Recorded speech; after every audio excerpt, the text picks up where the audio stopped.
There's a counter that I need to start to make sure that we so that I can time it more easily. There we go.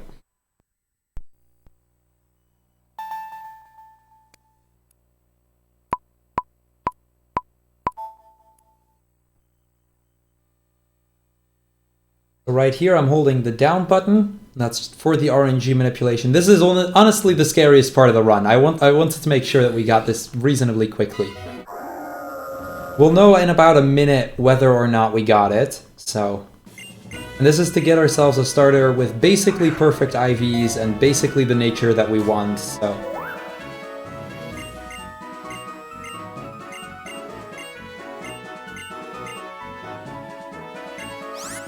Let's see if we can get it first try. Usually I get it within the first 3 or so tries.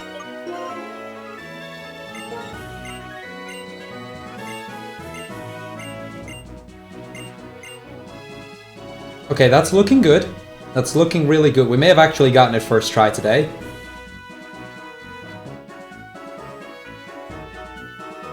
So we will know as soon as we get our starter.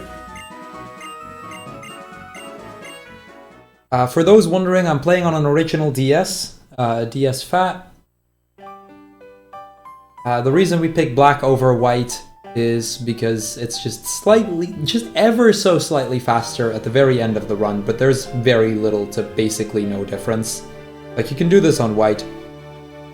And I'll explain more about the manipulations once I know I've actually gotten it.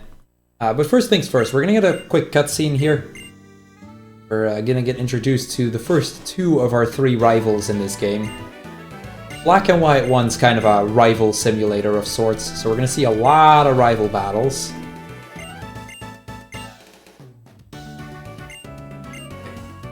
Import menu here.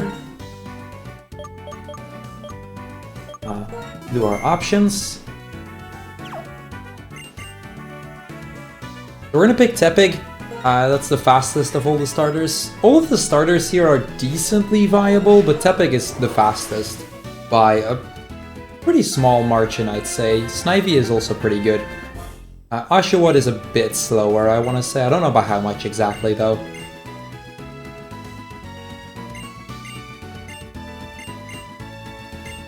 We're going to start our rival battle here, and this is where we get to see our stats. We should have 23 HP. I may quickly check the other stats real quick, just to confirm that we have the correct stat. Earlier, when the save file was being generated, it looked good, so that's always a good indication here. Okay, this is looking really good. Yep, we got a perfect Tepig. Perfect. Okay, so now that the worst part is out of the way, welcome everybody. Let me actually properly introduce myself. My name's Crrool. I run a lot of different games, but mostly I run Pokemon. And I figured, you know, it might be cool to submit some Pokemon for this, because it's not a series you see a lot in Questing for Glory, so... You know, that, I hadn't actually expected it would end up being the very first run, so that's kind of cool. What we just did is an RNG manipulation. Essentially what I did is I manipulated the game to give me a starter with an adamant nature, which is plus attack and minus special attack. Our attack gets boosted and our special attack is lower than usual, as well as our IVs being perfect, or basically perfect. Now, to give you an idea, every stat in Pokemon gets a value assigned to it between 0 and 31. 0 being the worst, 31 being perfect. The stat spread for this particular on my stats is 30, 30, 30, 31, 30, 31. So, probably see how that's helpful. Now, the problem with this manipulation is that it's different on every single DS. So the manipulation that I did, if you were to try it out yourself, you wouldn't be able to do it. So every DS you have to figure out, or every new DS, you basically have to figure out again what your manipulation is going to be. There are tools for that to really help out. The only problem with those tools that we have is that they don't actually show you the nature. So it's kind of... You can get the perfect stats, and then it's kind of just trial and error to see if you can get the perfect, to get the nature you want. It takes a couple of hours. but we got that done pretty early on. And the good thing about this one is it's a really easy manipulation to execute, really consistent, as it doesn't really have any frame perfect tricks or something. And I was joking earlier with the 0.07 seconds of like, yeah, that's still 2 frames. In this game, that wouldn't matter. In Pokemon, or in like the Gen 4 games, for example, 2 frames would actually mean you don't get the manipulation. So, like that one has a frame perfect manipulation, so it's kind of finicky. But luckily with Black, that's not as much of a problem. Yeah, we just get some introductions here. Get to meet both of our rivals. We get to see the professor. We're gonna name our Pokemon, and we're gonna name it a 1-letter name. And the reason for that is that every single time the name gets printed on screen, it takes a single frame per character, and naming it just 1 character saves us several frames over the course of the run, and it really adds up. We're talking minutes difference over the course of the entire thing.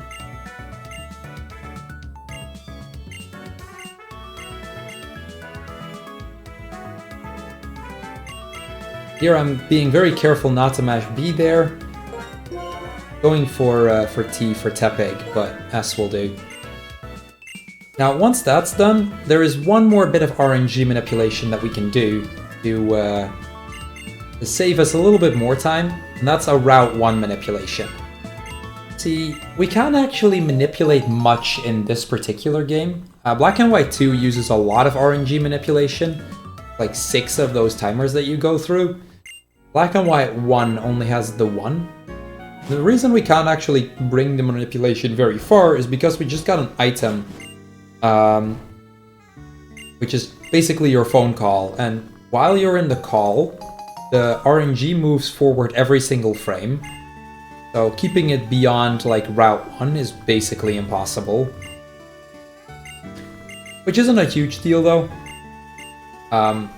We get to still manipulate Route 1, and beyond that, it's just down to the mercy of RNG in this game. I mean, it is an RPG speedrun after all, so I guess that's how it goes.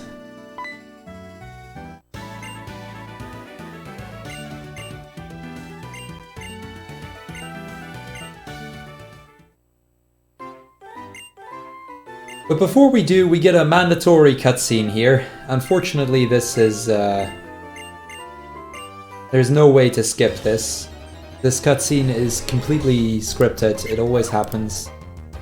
Funny enough, if you were to randomize the game, it still doesn't randomize this fight. This fight is actually completely scripted, down to whether it gets criticals or not and everything, I think. Because a critical hit would kill, and it never gets one. In other Pokemon games, it isn't always completely scripted. So, for example, in Gen 3, the trainer showing you the catching tutorial can actually kill the Pokemon, and it'll just end the cutscene. But that isn't a thing here.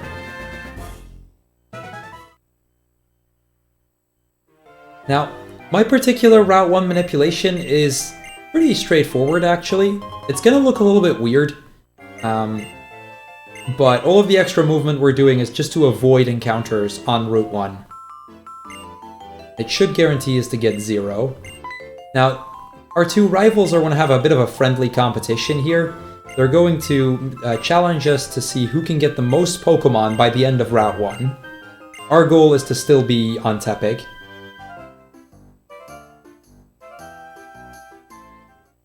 I actually walk off of the route and then immediately back on. And then I can just walk straight ahead. Again, this manipulation is DS dependent, because it actually uses, among other things, your DS's MAC address. So, you wouldn't be able to repeat this on other DS's the same way. Oh, I'm supposed to say yes. So she's a bit disappointed because we only have Tepig still. And this is where the X-Transceiver gets us our first call. So at this point, every single frame, the RNG moves forward. And this is why we can't manipulate anymore at this point. So that was as far as we were going to carry any RNG manipulation here. Now, Professor Juniper is going to show us around the Pokemon Center, because clearly we've never seen a Pokemon Center before, because I'm not at all familiar with Pokemon.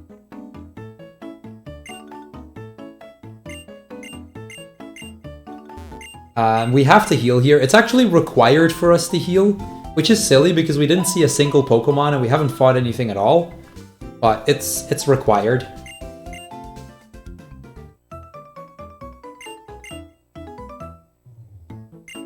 The comment that Darkico made just now, by the way, watch Route 2 ruin it again. This actually happened. In my PB, that was my first time actually doing a Route 1 manipulation. I saved 2 encounters over my former PB and then still played even because I got 2 extra encounters on the route after. This can happen, but we'll see.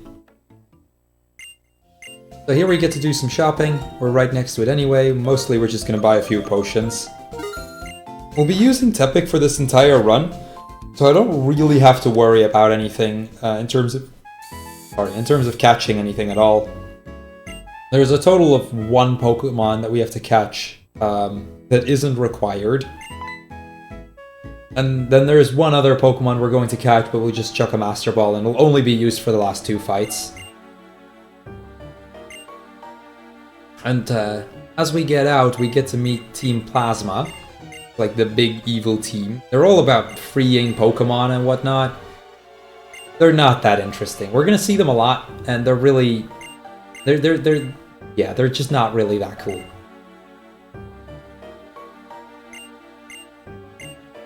But he gets to talk about liberating Pokemon, and he's just being weird about it.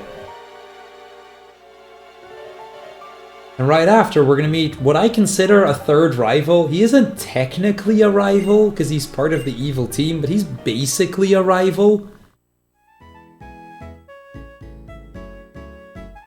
And that's this guy, N.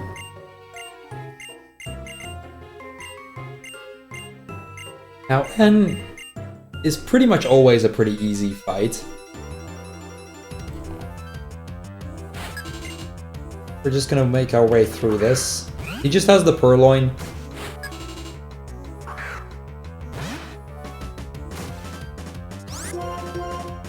Now, one thing you'll notice over the course of this run in general is Black and White, there's a lot of rival battles.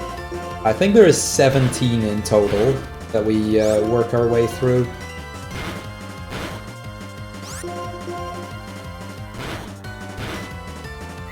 That's about it.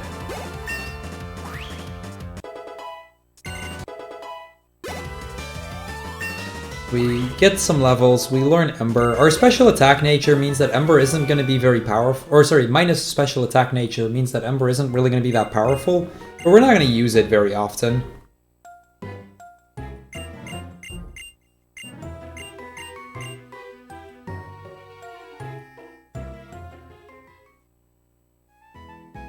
Really debating on healing right now. I don't Nah, I don't have to. We should be fine.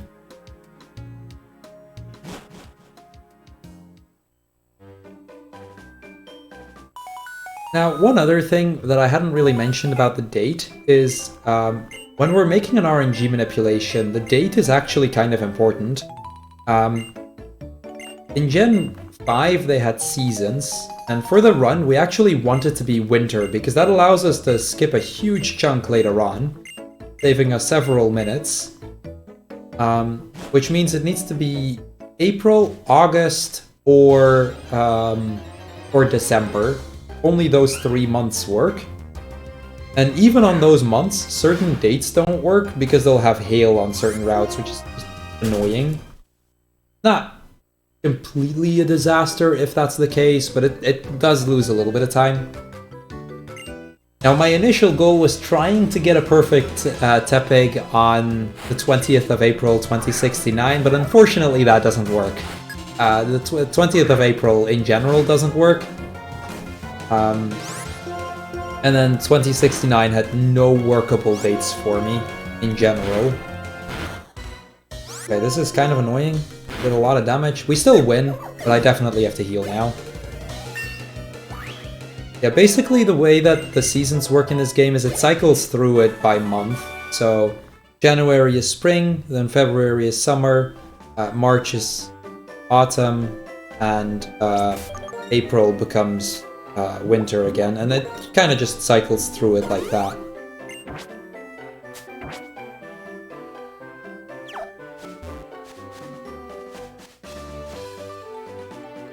Okay, that was a really good route too. We only got one encounter, and with that it's on to our next rival fight. So this is Bianca, the second fight against Bianca. She's not really grown that much more powerful. She's got a Lillipup now, as well as our Snivy having leveled a bit, but that's really about it.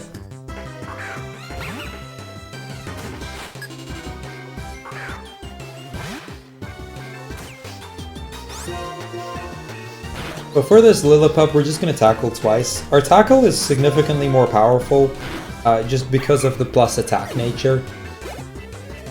In general, Tepig has really decent attack, and the plus attack nature just makes that even better. So that's the entire rival fight.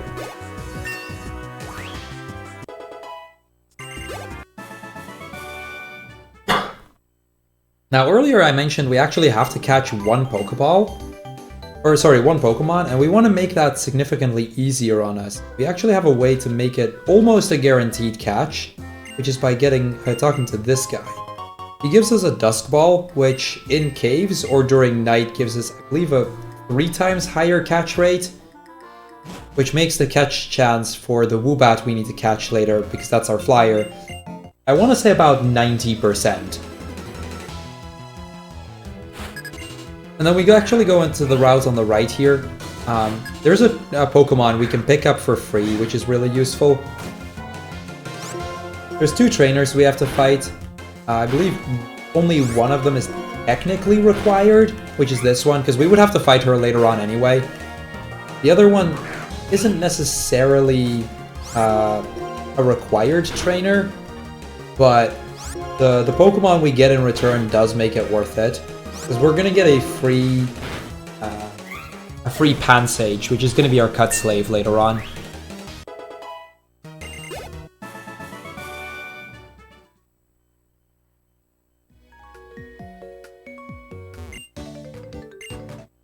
Yeah, this trainer is technically not required because the cut bush in front of this, or just before this trainer, is the only one that's required there.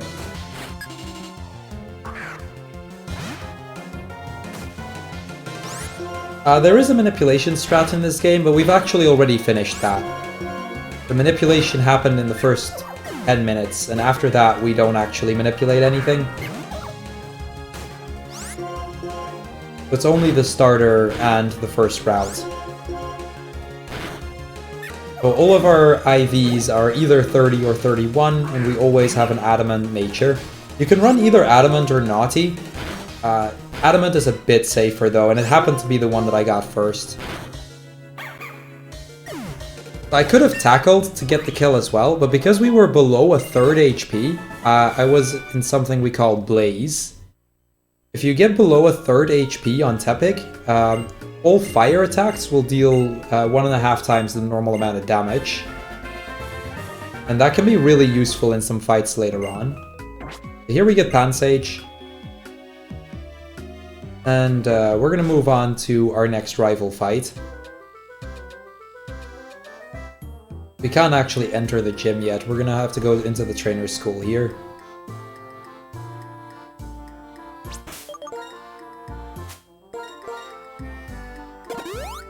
Yeah, most of this run, we're just down to RNG. Overall, this game isn't too RNG heavy, but there are places where it's just gonna be down to luck. Anyway, this is Charon, her 5th rival fight of the game already. We're 20 minutes in, and this is our 5th rival battle. Again, he only has 2 Pokemon. The Oshawott can be a little bit of a threat because it has Water Gun. We actually want to make sure to not hit it below a 3rd HP before we can immediately kill it all the way. And that has everything to do with this, a similar thing to the Blaze that I mentioned for Tepig just now. Oshawott has the Torrent ability, which does the same thing but then for water moves. which is why we tackle, then tail whip to drop its defense and then tackle again. That causes that to never really be an issue. So this is kind of annoying. I'm gonna Ember here since we're in Blaze again, but that is really a lot lower in terms of health than I wanted.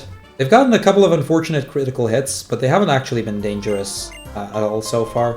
And they haven't actually killed us, at least.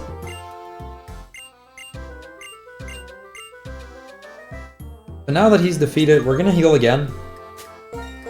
Kind of burning through my potions, which is scaring me a little bit, but so be it. And then it's onto the first gym. Now the first gym in this game is all about type matchups, and there's actually 3 different gym leaders here, and depending on which starter you picked, you're gonna get a different gym leader to fight. So since we have a fire starter, we have to fight the water gym leader, Cress.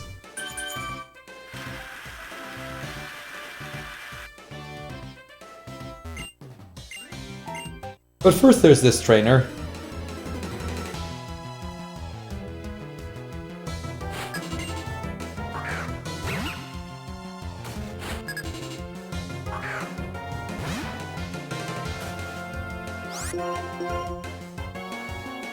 We're gonna tail whip here and then tackle twice.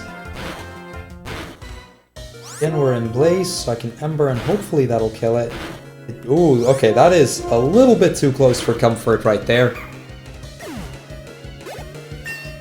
That was a little bit too close for comfort.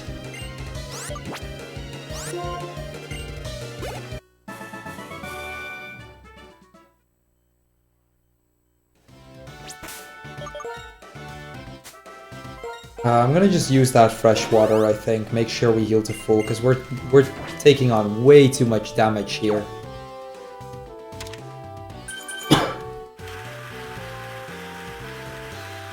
We're gonna move on to the next trainer. One thing you may have already noticed is that I keep talking to trainers rather than just walk in front of them. Sorry for the coughing, by the way. I've got a bit of a cold. But the reason for that is that their exclamation mark appearing above their head actually loses me a little bit of time. But where possible, we like to avoid getting that.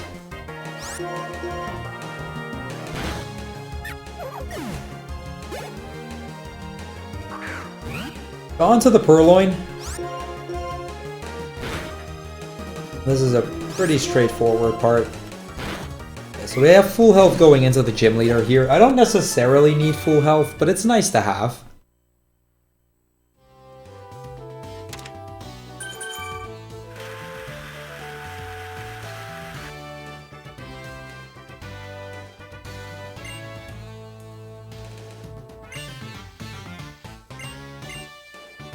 Yeah. Here they introduce themselves, and they tell us that, you know, who we battle depends on who the... or who we picked as a starter, so we get to fight Cress here.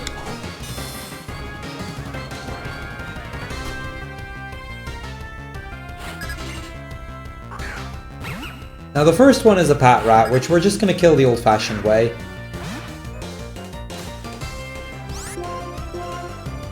Tail Whip and a couple of tackles should take care of it.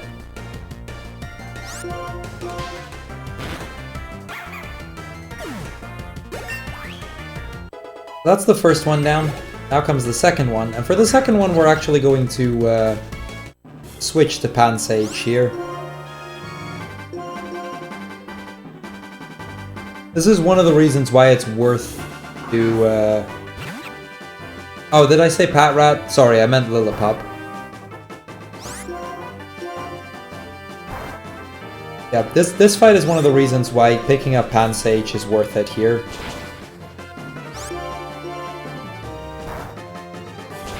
Ideally, we want Pansage not to die against the Panpour, but not a disaster if it happens. Perfect. And that's the first gym leader down.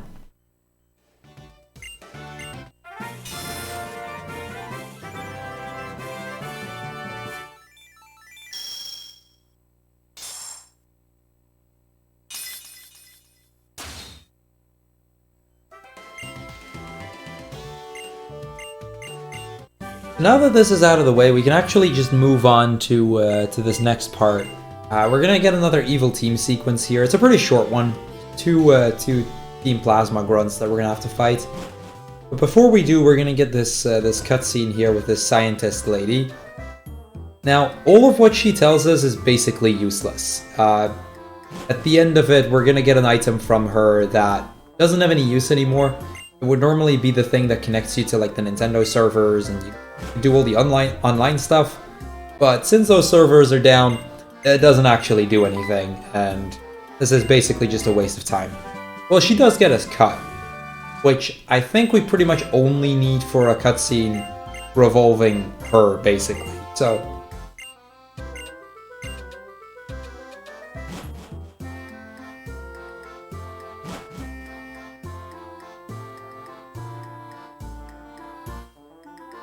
all that said, though, we're just gonna move ahead. Now this is the other reason we wanted Pansage. Because we need someone to, we need a Pokemon to teach Cut to, and Pansage works for that as well.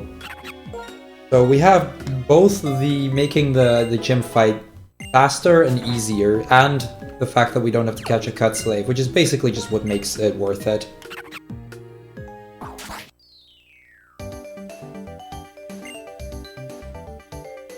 Bianca's gonna meet up with us, and there's this mana out there that she that she and I are gonna help out here. I think she ends up actually catching that mana or something. There's something more to it. I'm not entirely sure.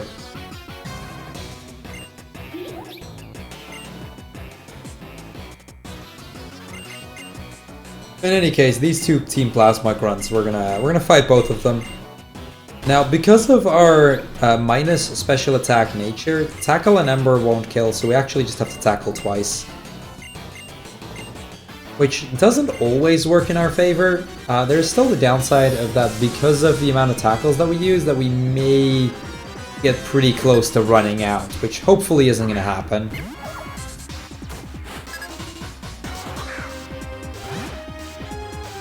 But on the upside, the music for Team Plasma is pretty darn good. Also, 2 tackles is a guaranteed kill here. It's pretty close, but it is a guaranteed kill. Now the second Team Plasma grunt here, we can just Ember twice. 2 tackles will kill, but 2 Embers will as well. So, works out, saves us some PP, kinda worthwhile in the end there.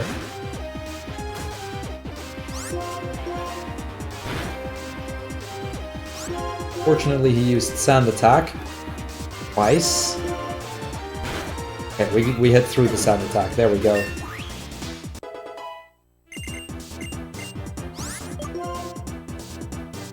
Now we're going to learn Flame Charge, and this is actually a move we're going to be using a lot over the course of the run.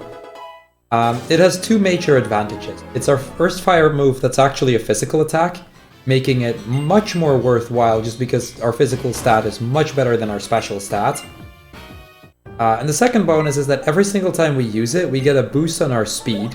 Speed goes +1, meaning that we end up becoming a lot faster very quickly.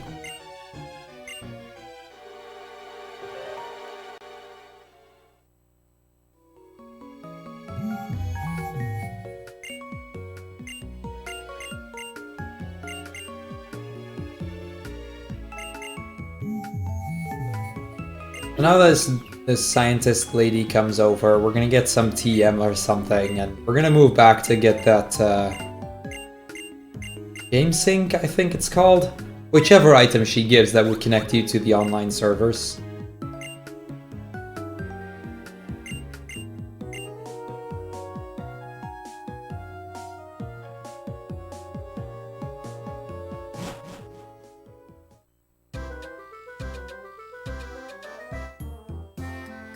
Now this is a required visit. We can't actually move on to the next route until we've talked to her. Now we're not actually going to turn the game sync on. The C gear, that's it.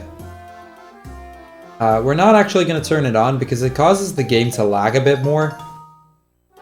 And that's just not ideal. Plus, like I said, it doesn't do anything anyway, so it's not like we really lose out on anything. We tell her that we don't actually want more things explained, but she still proceeds to explain everything. So. Yeah, this part is just kind of dumb.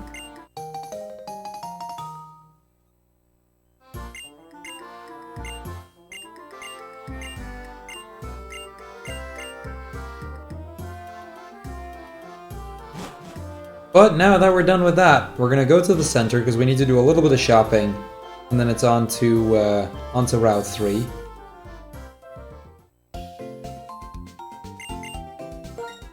So we're gonna buy 3 super potions, antidote,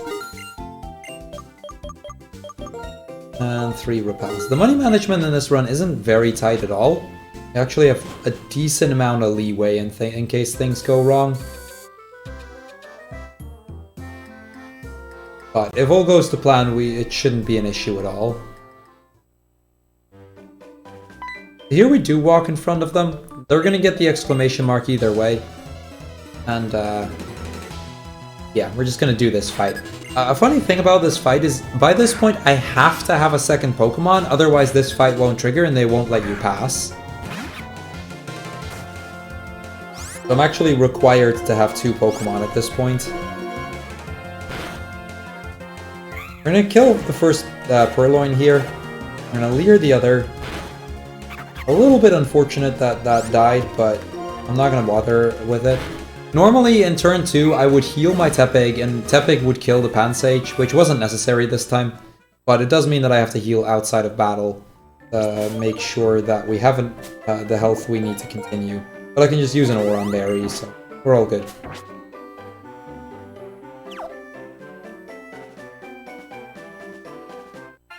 And with that, it's on to our next rival fight number 6 against Cheren. He still only has an Oshawott and a Purloin, his team didn't change at all. Yeah, we're just gonna fight it. Kind of the same problem as before. The Oshawott has an Oran Berry this time, which could be an issue. We'll see if it is or not. Okay, so the Oran Berry triggering there means that's actually a 6 out of 10. It's not ideal to hit that, but it worked out.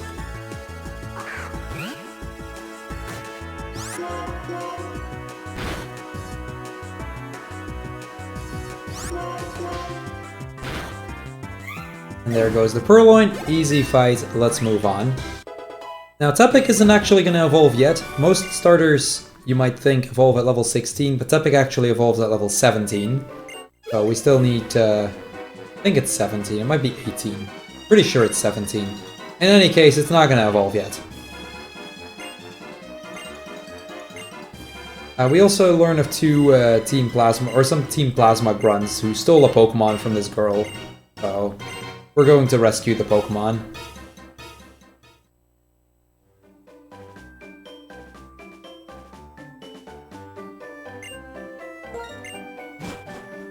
Going into this cave, I'm not going to repel, because this is actually where we want to catch our other Pokemon.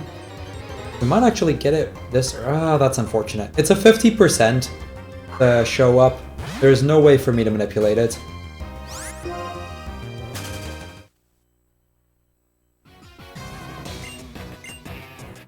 After the fight, we're just going to keep looking around for it. But first, a Team Plasma Grunt, who just leads off with a Pat Rat. We have enough tackles, so we should be fine here.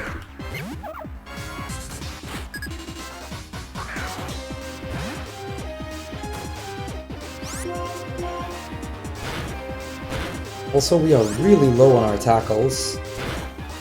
Although, I think we have... Yeah, I think we have exactly enough pretty much here. We should have 1 left over, because I don't think we need tackle on this next fight. But we have 1 in case I don't successfully catch the Woobat.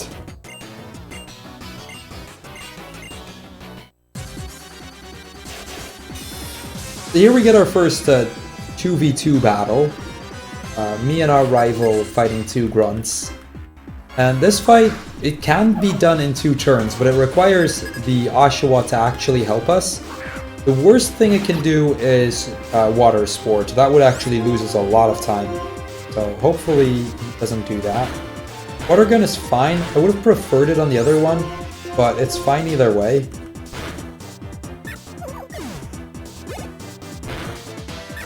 So that worked out well.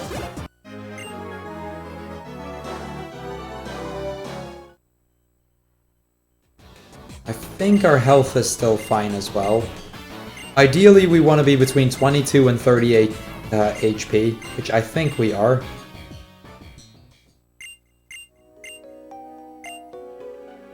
Well, for what it's worth, I prefer turn-based combat, big time. We're getting pretty unlucky here. That's our second Roggenrola. Every time we see a Roggenrola, we lose about 12 to 15 seconds. It's somewhere between that. I don't know exactly how much. We want to stay as close to the entrance as possible, because afterwards we have to walk out, and I do not want to use a repel. Here's our Woobat.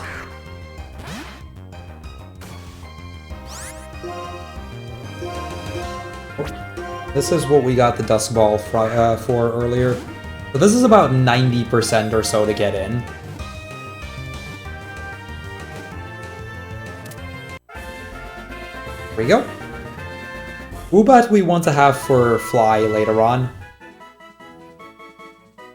That's really the only reason why we need it, and this is just a convenient place to get a Flyer. Now there is a place with 100% encounter for a Flyer, which I believe was used in an older route for Black and White 2, if I'm not mistaken, which is a Ducklet on a bridge later. But it can be a little bit annoying to hunt those down. It might be more than 90%, by the way. I think it's 90%, but I might be off. Might be higher, even.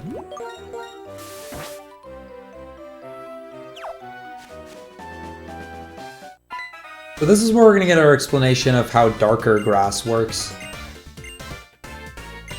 Which we're just going to basically ignore. We do have to get in there because there's a rare candy here. And it helps us skip a trainer there. So this trainer is very scary. She's a trainer. She might not look the part, but she's a trainer.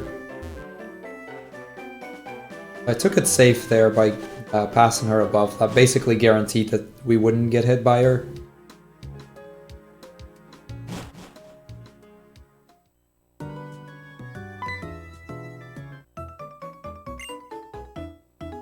So Charon is once again going to show us where the Pokemon Center is at, because clearly we can't find that ourselves, and then he's going to give us some Chesto Berries, which would normally be useful in the next gym, I believe, but we're not going to need them.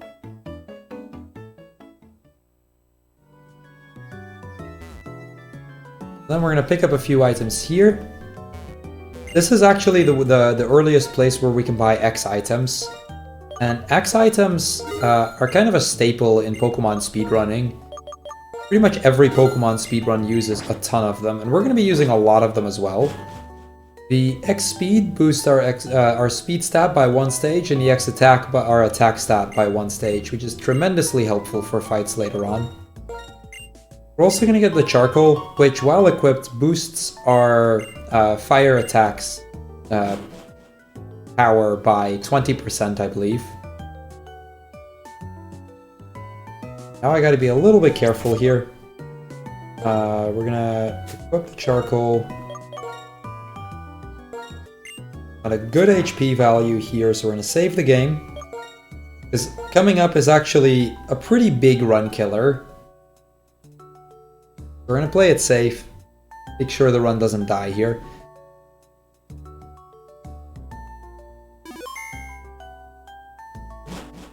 So this is N, our 7th rival battle, and he's actually quite dangerous. He's got 3 Pokemon, the second of which is a Tympole, which can do a lot of damage with Flame Charge, or sorry, with Bubble Beam.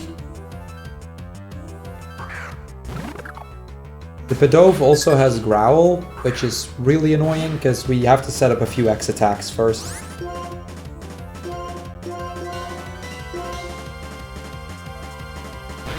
Okay, quick attack is good. Actually part of why we had our health the way it is. To bait out quick attacks and to try and be in Blaze by the end of this. Okay, we're in Blaze. Perfect. Then we should have an easy fight here. If I'm not in Blaze by the end of it, we would get hit by Bubble Beam, which does up to 26 damage without a critical hit.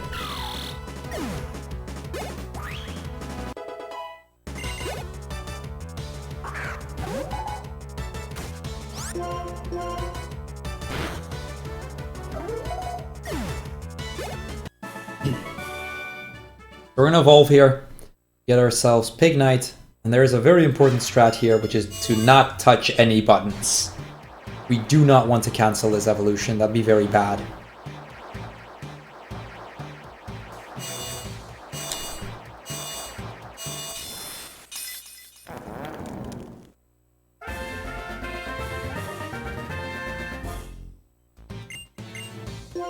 We get Arm Thrust, which we're just going to teach over Tackle. This is why the Tackle PP earlier, like I said, it kind of works out.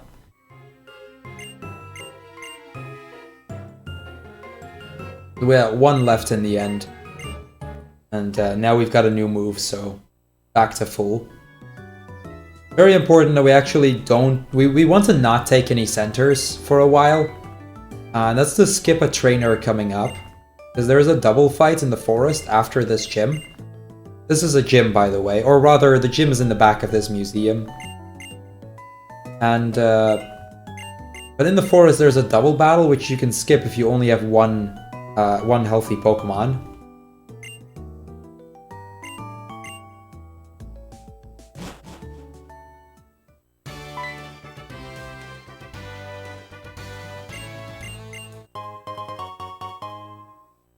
So this is our second gym, the library at the back of the museum. There's 3 trainers we have to fight, and then we can move on to the gym leader, which is another pretty big run killer. It's how my last run actually died. Kinda sucks, but it is what it is. I really have to pay attention to my health here. If we're ideally we want to be between 16 and 20 HP. See how much we're at. 23, that's too high, so I have to use Arm Thrust. If I was below 20, I could have used Flame Charge there.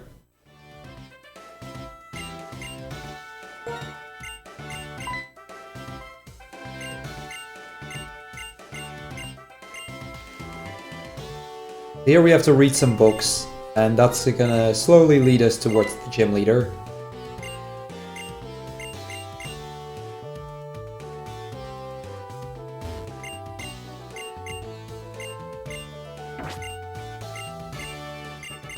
I think I was about to say, I think I said no, but it didn't matter in the end.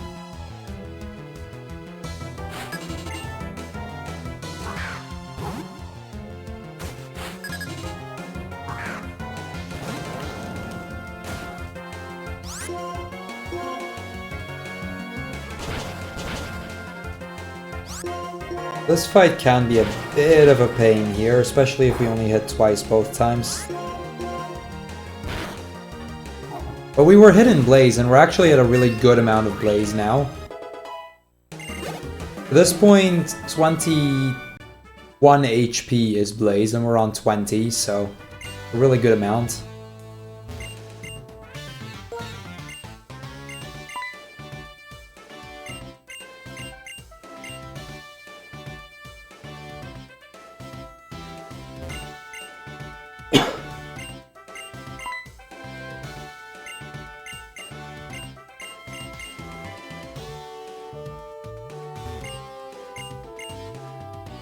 Okay, so because we're in Blaze here, I can actually Flame Charge 3 times instead of having to rely on Arm Thrust. A 3-hit Arm Thrust also kills, but it's not guaranteed that we hit 3 times, so kind of nice that we can save back a little bit of time here. Because these Lillipups will die to Flame Charge because of Blaze. Now we may level out of Blaze here, but it actually doesn't matter. because we're already on high enough HP that we're gonna be fine either way. And because of the level up, yeah, because of the level up now, Flame Charge was gonna be guaranteed either way. Now I need to be very careful. I need to be somewhere above 61 HP, but not at full health. That gives us the highest chance of successfully beating this gym leader.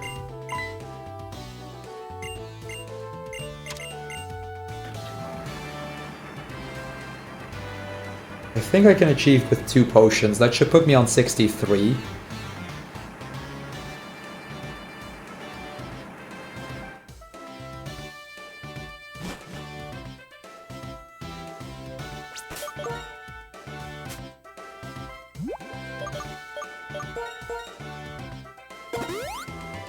This is all to manipulate things like Blaze and whatnot. So I need to work up.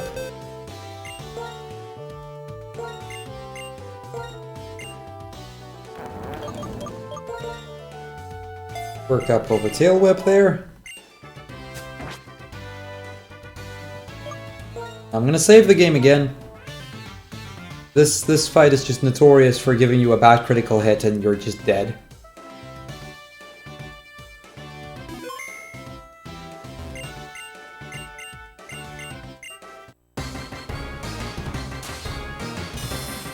So, time for our second gym leader, Lenora. She has 2 Pokemon, both normal types, Herdier and Watchog. Both of them can be quite powerful, but the Herdier is really where the threat is at. It leads with the Herdier has Intimidate, so we actually switch to Woobat to get her attack back. And because we kinda need Woobat dead later on anyway.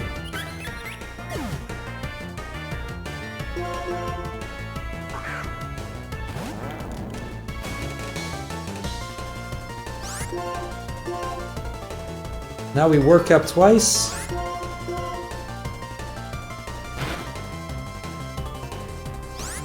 I am 1 HP too high for Blaze.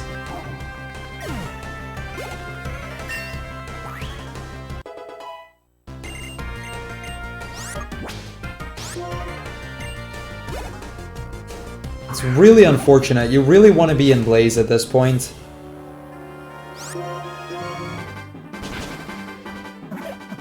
Might not seem it, but Blaze past this point would save a ton of time.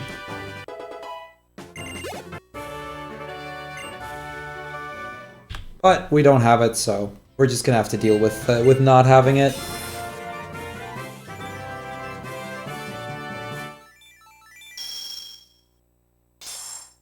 So that's 2 badges down, 6 more to go.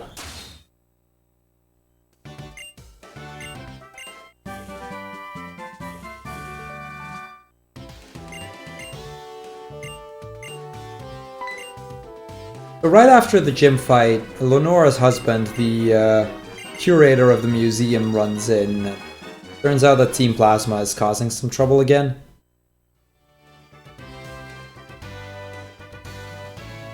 We're gonna go back to the front and we're gonna see what that's all about.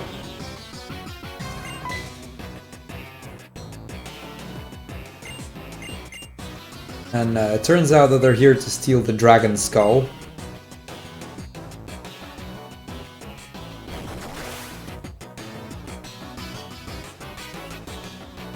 Now at this point in the game we don't actually know what that's all about. Later on we learn it has to do with some legendary Pokemon and whatnot, but for now that's about all for now that we just see them steal that, so we're gonna go get it back.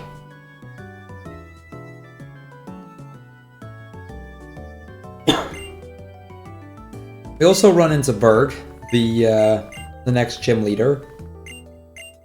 He's gonna help us out a little bit, and then Bianca comes running up, and Sharon, and so we're gonna figure something out, right? Bianca and Sharon are gonna stay at the museum. We don't know where Lenora goes off to, and then we're gonna go to the left towards the forest. And this is the part where, or this rather, this is the reason why we want to have Why wouldn't we want to have only Tepig alive, or Pig Knight alive? That's gonna save us some time in this next part. I've never been on Games Done Quick, no. I'm a European, so getting to Games Done Quick is kind of difficult.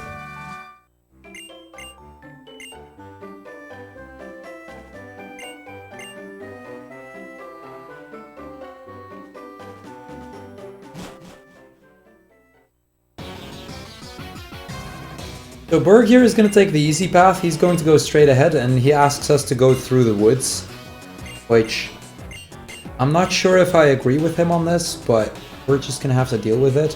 That right there is the fight that we skip, the twins right there.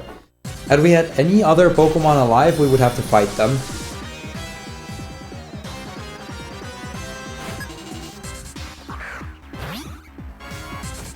Now, had we been in Blaze at this point, I could have embered almost every single Pokemon here.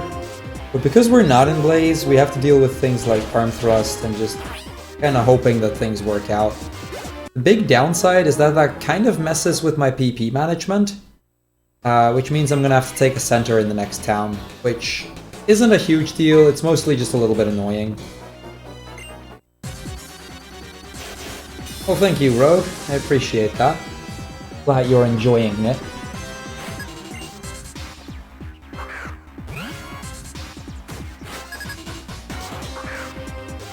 So here the Purloin, again, if we were in Blaze we could have used Ember, but now I have to use the more powerful Flame Charge. And that'll go in general for a lot of the fights coming up, where we have to use Flame Charge instead of Ember, because we're not in Blaze right now. But it's not worth it taking some damage over. So we're gonna teach Rock Smash here over Arm Thrust.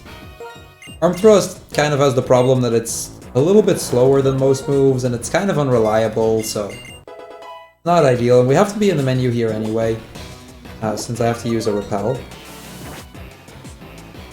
Now there's a spinner here that I want to be very careful about avoiding.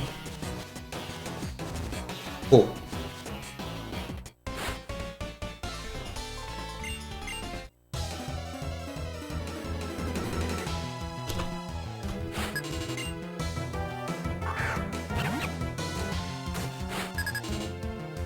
So this Pansage, same story, we're just going to use Flame Charge.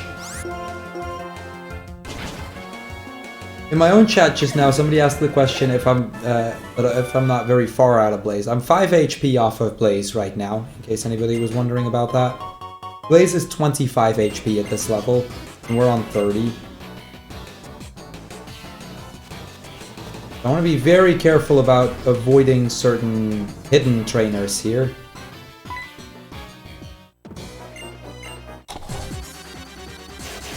RPG Limit Break is a major RPG community. Exclamation mark runner if you want to find my own channel. Hashtag shameless self-plug, I guess, but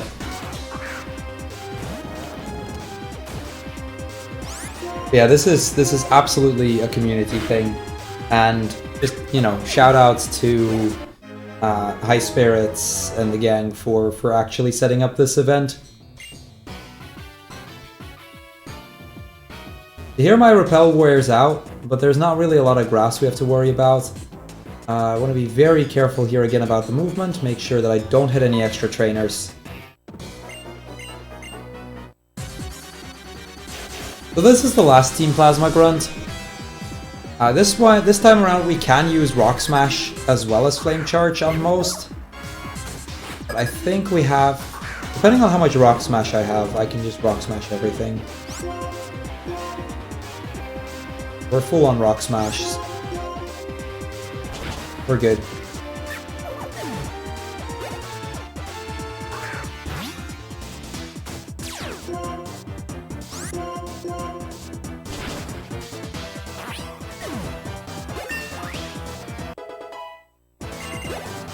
Both the Pat Rats would also die to Flame Charge if I needed more Rock Smash PP, but since we're going to take a safety center later on anyway, it doesn't really matter.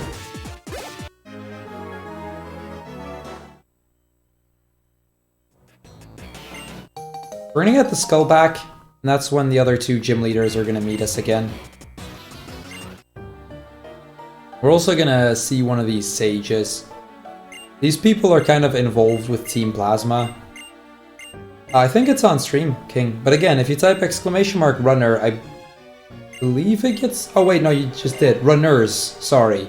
I thought it was runner, not runners. But yeah, there you go. That's the one.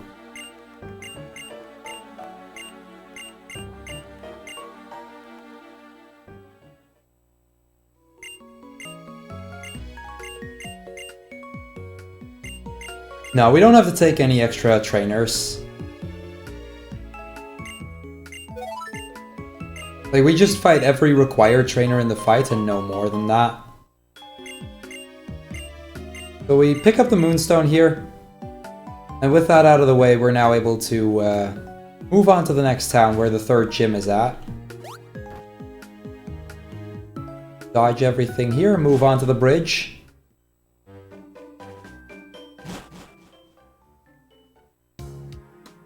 And this is basically a cutscene, except I have to hold buttons. I have to actually hold B and up. So this is Sky Arrow Bridge. There's not actually anything going on. There's some NPCs I can talk to. Wouldn't even know what they say. I've never talked to them. We will, yeah, Ultimate. We will be picking up some Max Elixir later.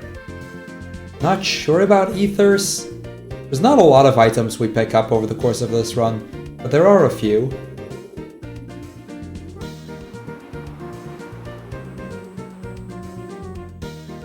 Yeah, we get to see the bridge from a bunch of different angles, but at the end of the day, just hold B and up, and we'll get to the next town eventually.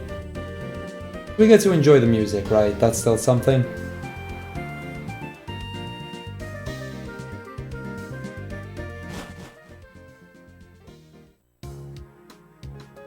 And here we are. So I'm going to take a quick center.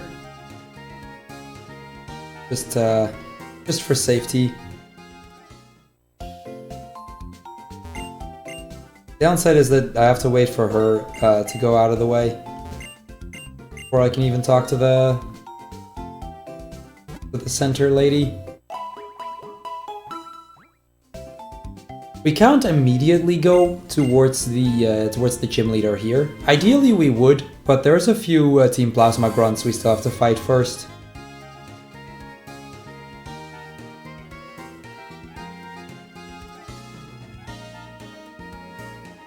This city is pretty massive, but it's not, like, most of it is pretty straightforward. Gym is on the left side.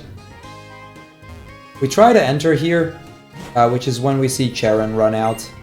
He just challenged the gym leader.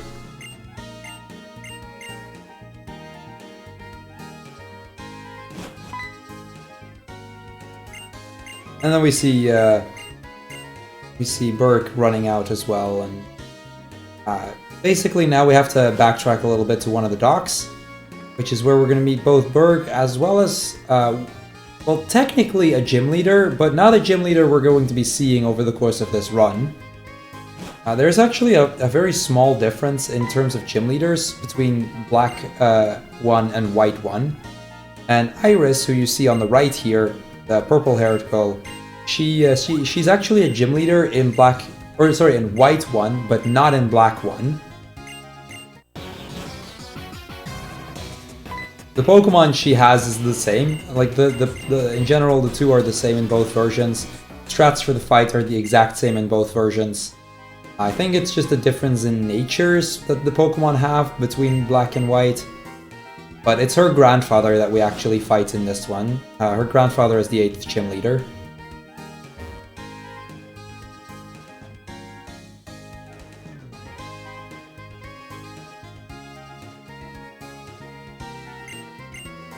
But yeah, then there were a few Plasma Grunts, and now we're going to chase after them again.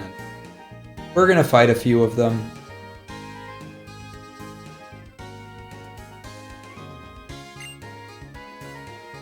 Or rather, Berg is going to fight 2 of them, we're only going to fight 1 of them.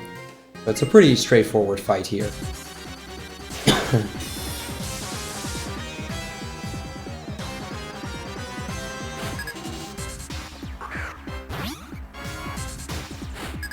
So because we healed, we're definitely not going to be in Blaze anymore. And I have to actually use Rock Smash.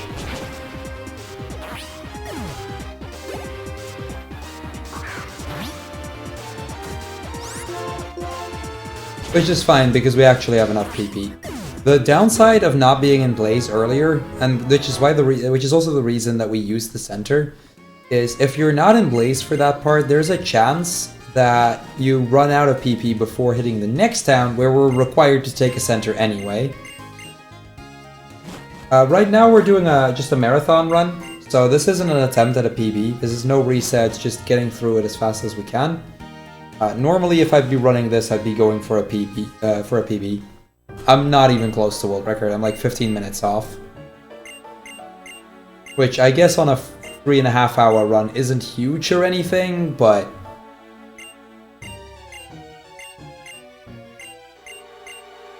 definitely not in league for world record anytime soon.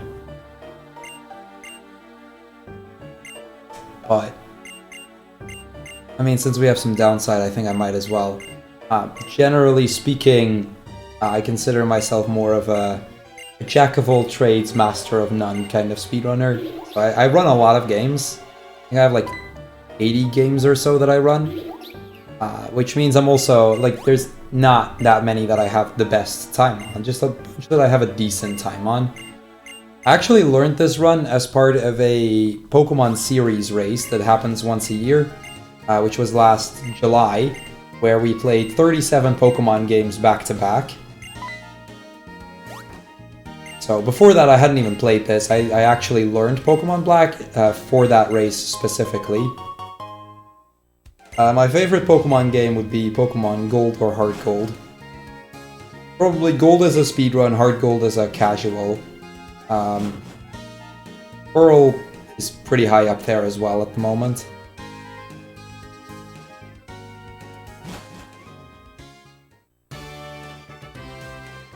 So this is our next gym, the Bug-type gym, and it's a bit of an awkward one.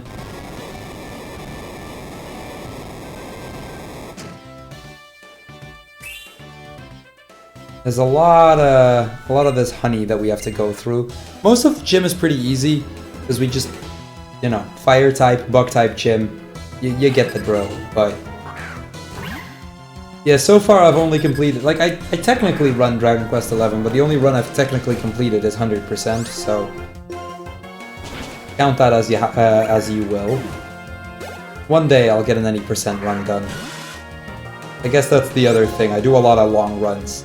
Like, this run's actually pretty short for my standards.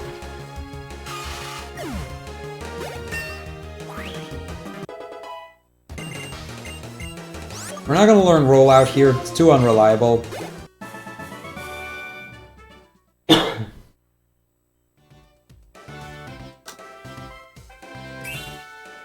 open up this one. After we get through the honey here, I have to be very careful not to press the first button, because that'll spawn an extra trainer.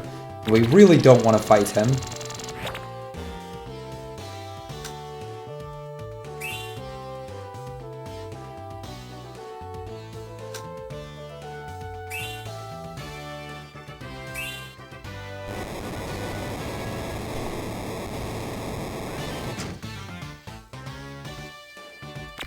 We go in here because that triggers one of the two buttons. The door we're triggering here is basically where the, like, beyond, behind that is where the gym leader is at.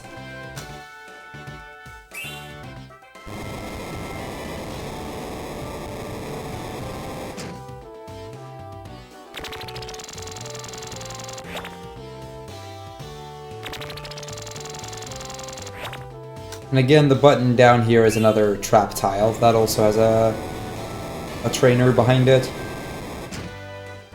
So we don't want to hit that one either. Now, I will say, I usually mention this on stream as well whenever I play this. I always wonder how the gym leader actually gets to his position. And if there is a back road, I wonder how the trainers do that. And they actually have to go through the honey every day to get to their position, which is interesting to say the least. Anyway, second fight here, again, pretty straightforward. Two Bug types, we just Ember twice. Simple fight.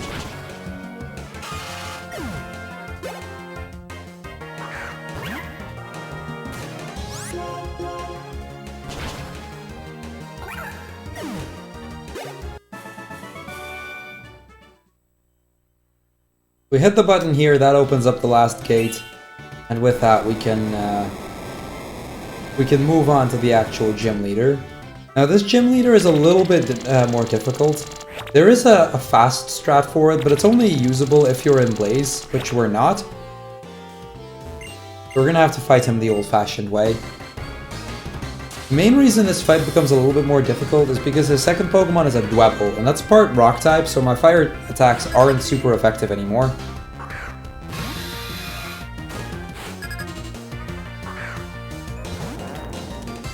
So as a result, we actually have to work up on turn 1 here. Didn't get poisoned. We bought an antidote earlier, and that's specifically for this fight.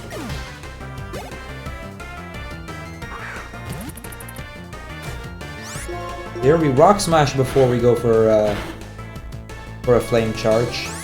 You can also Ember, but at that point it's a damage range.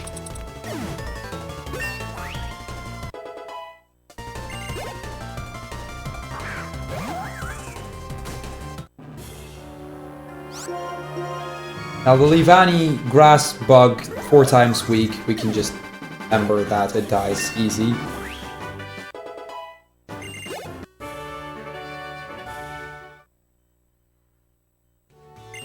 So interestingly enough, just as a side note, we're an hour in and I'm only 10 seconds off of PB. I'm only 10 seconds behind right now, so that's kind of funny. I mean, that's probably not going to stay that way. There's still plenty of big RNG points coming up, but I just find it funny that, at least for the first hour, I've kept within a few seconds of my PB. And that time loss is mainly because we had to make a few safety saves.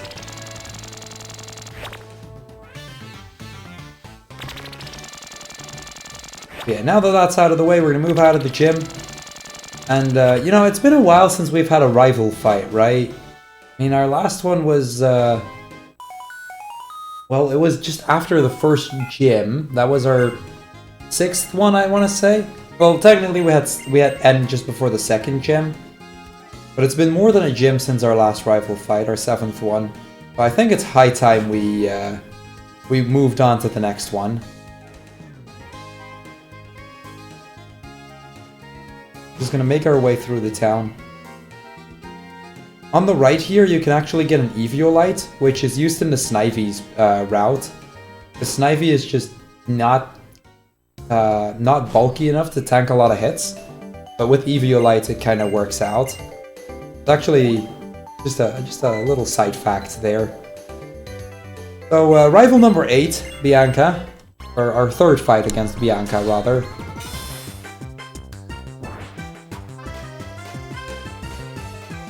And this particular Bianca fight is not that dangerous.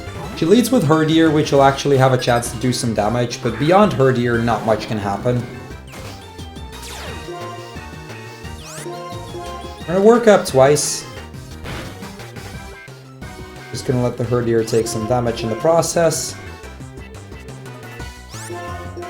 And then we start rocks. Let's just Rock Smash, Flame Charge, Rock Smash, Ember, and it's done. Here's that Mona that I mentioned.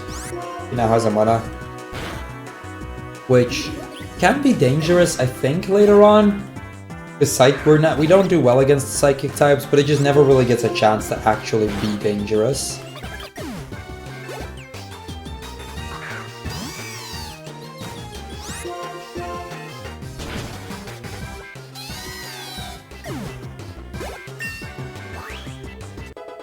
That's all of that. We level up. We do have to heal before the next fight, because I need at least 60 HP to survive this next one. This next fight can actually be a little bit dangerous. It's not dangerous enough for me to save before it, especially since we used the center in the previous town anyway, and money isn't really that tight. It's a little bit more tight now, but we can make it work if bad things happen. We're just gonna Super Potion here, heal back to full.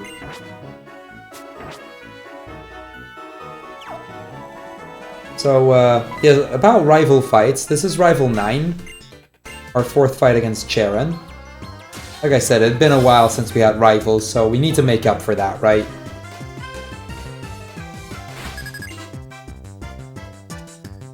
Now this fight becomes a bit more dangerous for two reasons. First off, there is a sandstorm going on, which isn't ideal.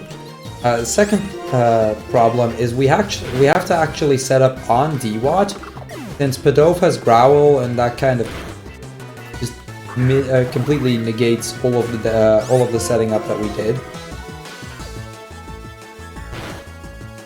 Water Sport here is fine since we only use Rock Smash after the first attack.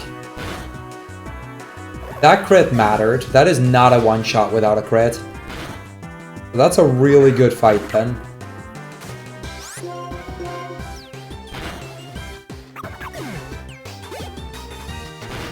Well, depending on where we die, it can actually be a bad thing if we have to, or if we get set back to a center.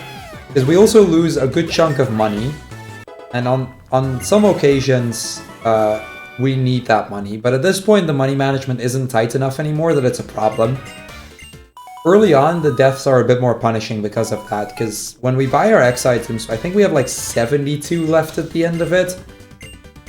So it basically boils down to we have nothing left. But here it's not an issue anymore, or at least not as much.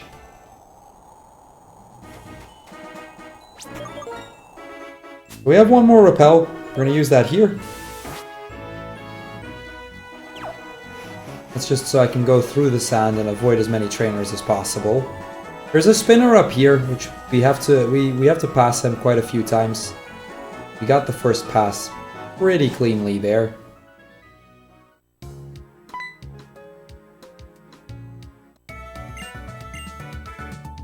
Get a brief cutscene about the next gym, and she's gonna give us some Ultra Balls. We're still not catching Pokemon, so it doesn't matter.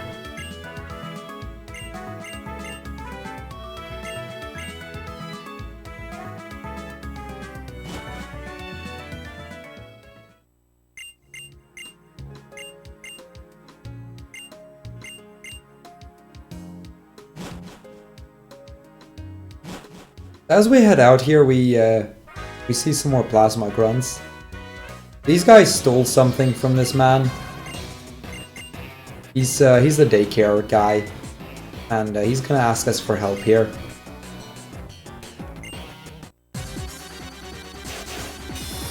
Now, this fight is only a problem if you're pretty much out of PP, which, since we healed, we're not, so it's not a problem.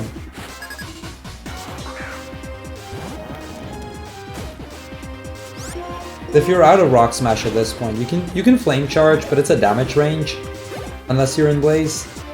And if you also don't have Flame Charge, which I've actually had happen in a run at some point, you just lose a bunch of time because nothing kills this in one hit anymore. And every extra turn is like 8 extra seconds.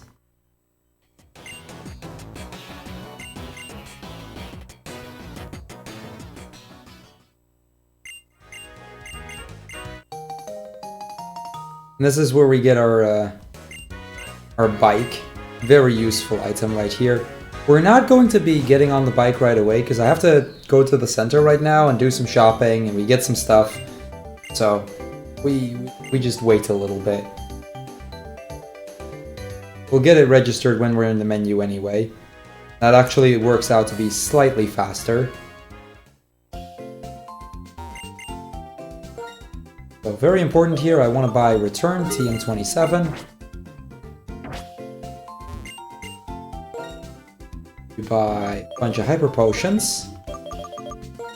And the remaining gets spent on Paralyze Heals. So you'll see that, again, the money is reasonably tight here. I have like 400 left. But by this point I would have had a few items I could sell if I lost some money earlier.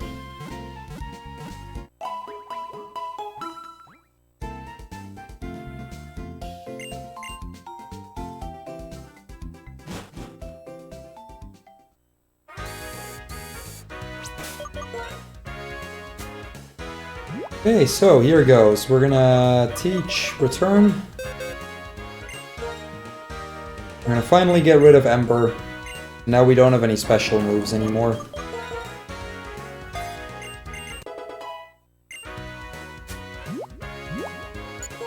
That's the other downside of dying at any point. return will actually start doing less damage because you lose happiness.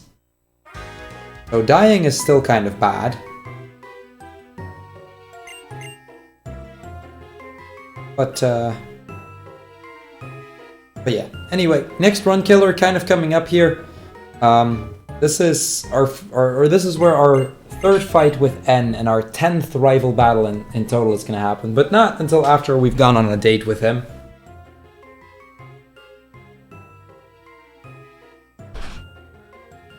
Chance to quickly let my cat back inside. Waiting till this cutscene. Most of the time this fight is going to go well, but the second Pokemon, Sigilyph, has Psybeam, which can confuse me, and I believe Air Slash, which if it crits is also kind of a problem.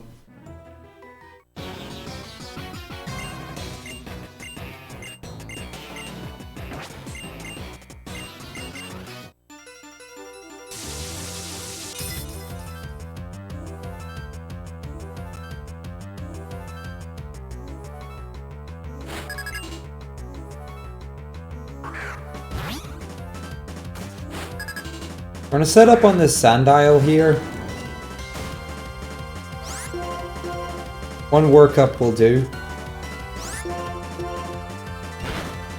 The only Pokemon right now that isn't a one-shot is the Sigilyph, which is gonna be a two-shot, which is why this one has a chance to kill me. Especially because he has multiple moves that are kind of scary. We get a crit with Flame Charge, which is really nice. That means that's another very useful critical. That does not die in one hit normally.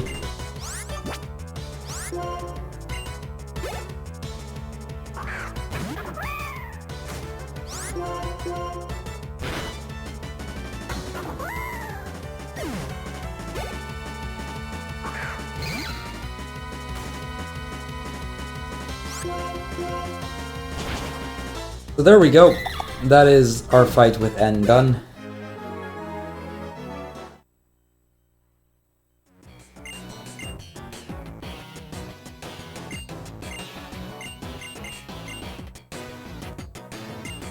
He's gonna get out of here, and with that done, we are now on to the 6th gym of the game, the Electric type gym.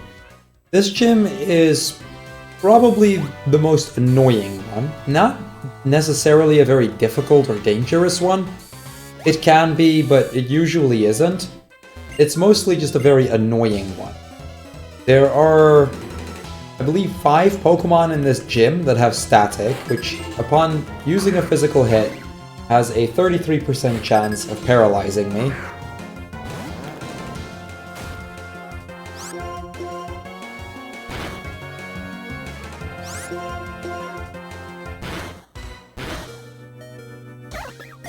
Well, we are in Blaze now.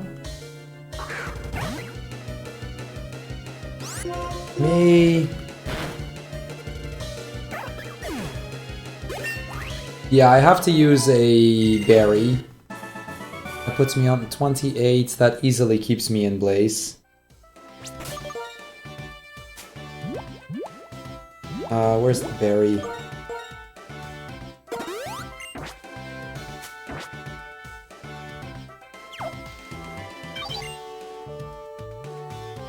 Yeah, I was afraid we were gonna miss it.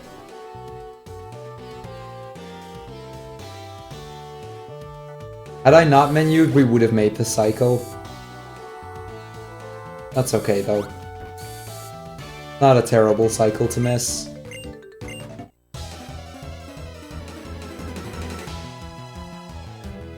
Yeah, RNG is kind of a thing. Although, like I said, most of the run, it's really not that bad. It's just a few places where it has a chance to be.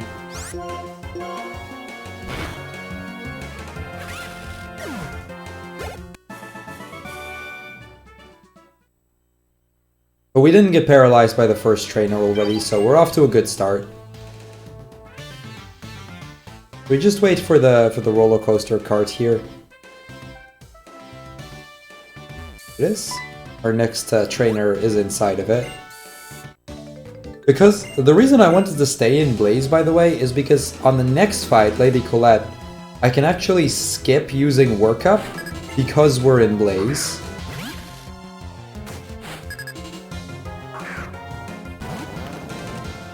The Emolga can do up to 24 in a turn without a critical. If it crits, we're still dead, but chances of that happening are like 1 in 16 or something.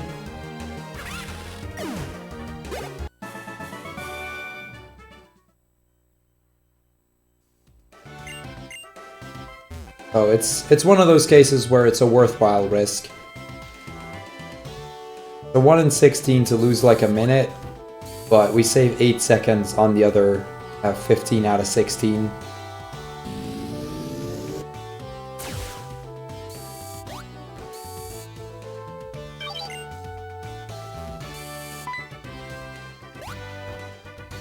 Because if we were to get crit, we would just get set back to the center. It's not a big deal.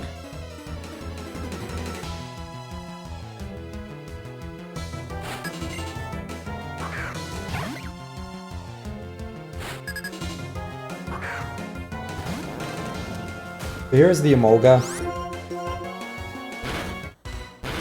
24. That's a max. That was a max hit from the Emolga. But not a critical, so we're all fine.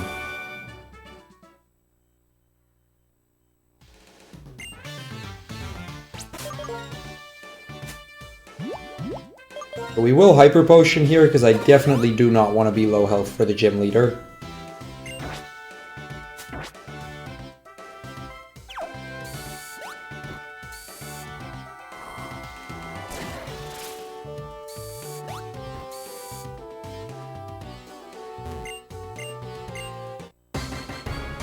So this is Elesa. Elesa has a pretty decent chance of going well.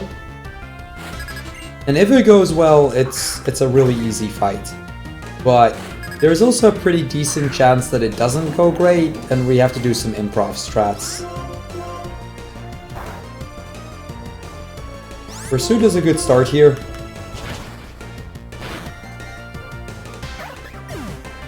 Okay, no static there, that's really good.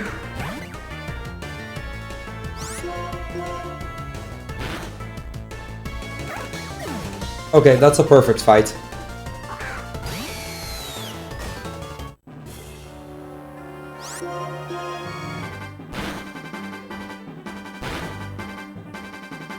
So she's gonna heal here. Well, I guess a perfect fight would have been if we got crit, but... or if we got a crit. But this works. The reason it did kill on the second try... hold on. The reason it did kill on the second try there is because we were hit into Blaze.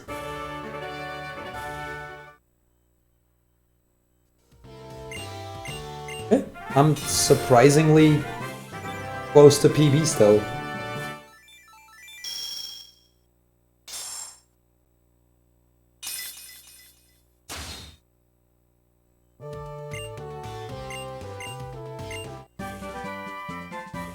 So currently I'm 13 seconds behind PB, that is all.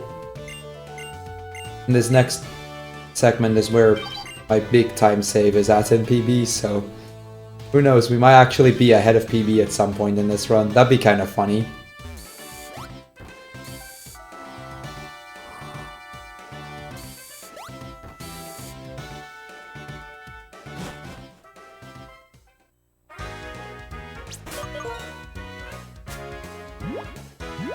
I'll just Hyper Potion.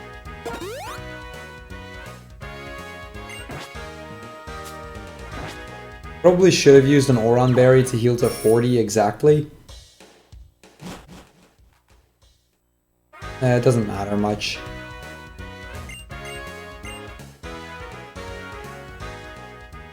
So here we're gonna get a bit of an interesting little thing we can do. We can dress up our Pokemon. It's unfortunate that it's really slow to do so.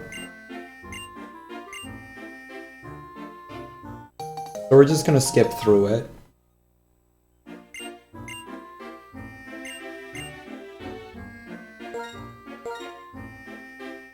But we could spend some time here dressing up Pokemon if we wanted to.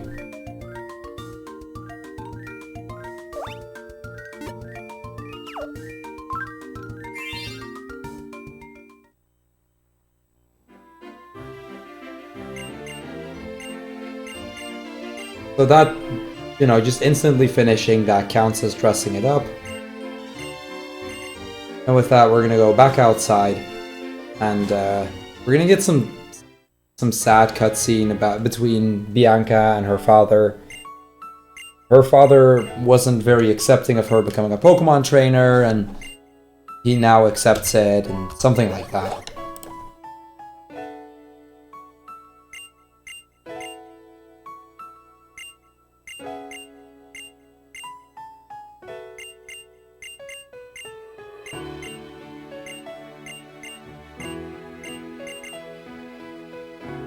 Yeah, Poke, I'm glad that my cats... I've never had my cats in that stage, because, you know, I got them when they were already older. So they don't... I don't have to worry about that part, at least. Then again, kittens are also cute, even though they're a handful. So, I guess there is that.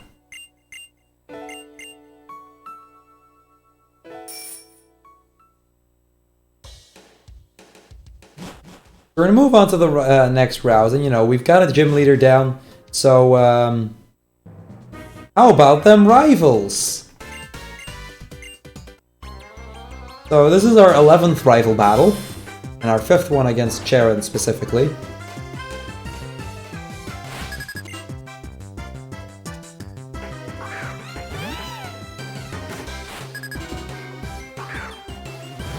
Now Leopard is always going to lead with Fake Out. So we're just gonna X attack.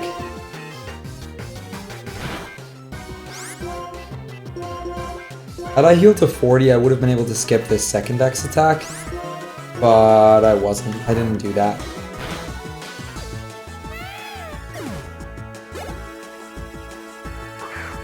Then again, this works too. It's not a big deal, really.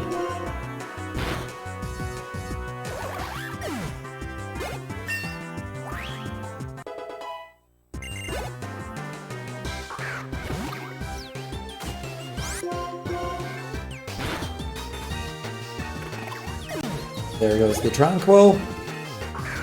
And then lastly, we have a Pansear here. Coincidentally, we get a free heal after this fight, so don't really have to worry about that anymore.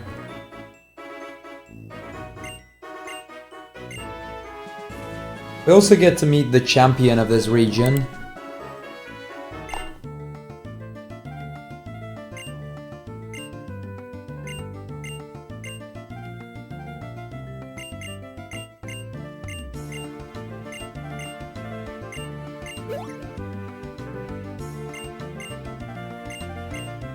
He's gonna...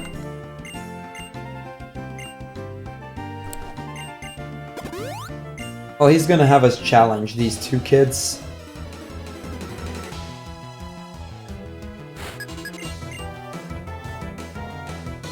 Now, Heat Crash combined with Fake Out has an 81.6% chance to kill if they both hit the same target. So that's kind of what we're hoping for here. Goes for Pursuit. I think that's about the same kind of odds, but that worked out.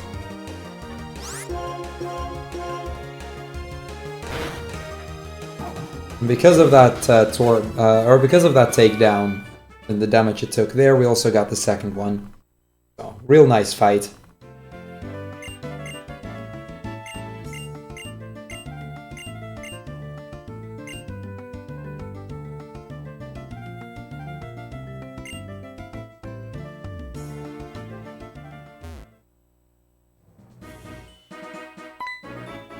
Now that that's out of the way, we're gonna get this bridge back. And this is the bridge where I could have caught a flyer if I hadn't already caught the Woobat earlier.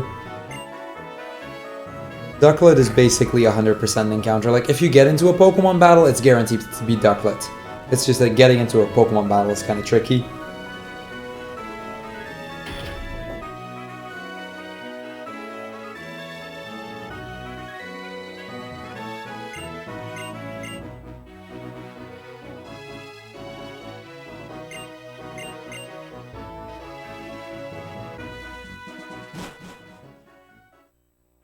But we're not really gonna have to worry about that. We can just cross the drift-filled drawbridge.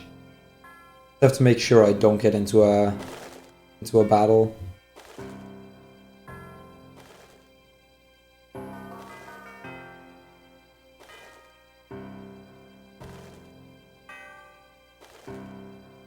Why am I running? I just realized, why am I running?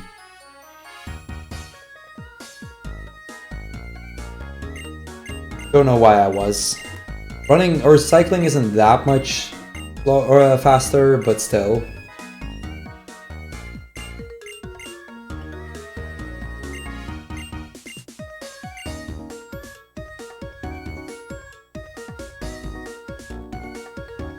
So before we can actually move to the gym, we've got some more plasma grunts to beat up.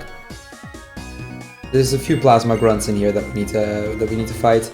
There's also 2 spinners here, both of which I managed to hit in my PB, which is why this is the part where I have the big time save compared to my PB splits.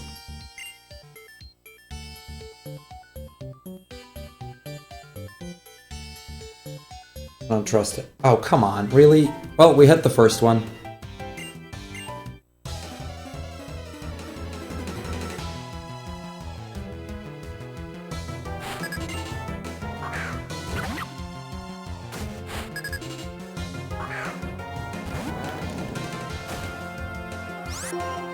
So that's our first spinner this run, which actually isn't that bad.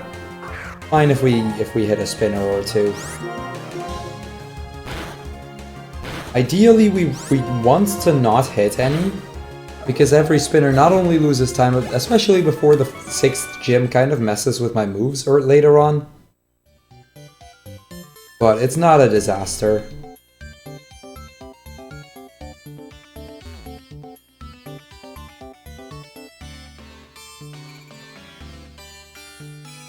So this is the other spinner. I don't trust him one bit right now. Okay, we managed to pass the other one at least.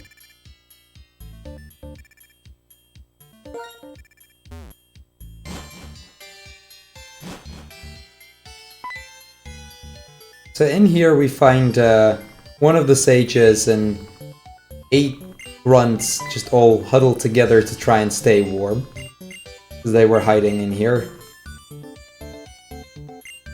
And now they're all going to be... Now we have to battle all of them. The idea of the fight is pretty straightforward. All of them are one-shots as long as I just use the correct move. And even with most other moves, they'd probably still be a one-shot because they're pretty weak.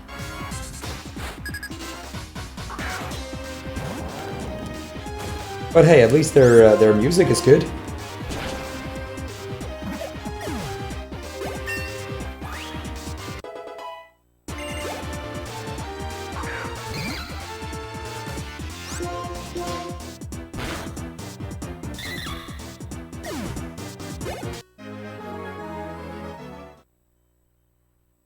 The idea is that I fight 4 and Sharon fights the other 4.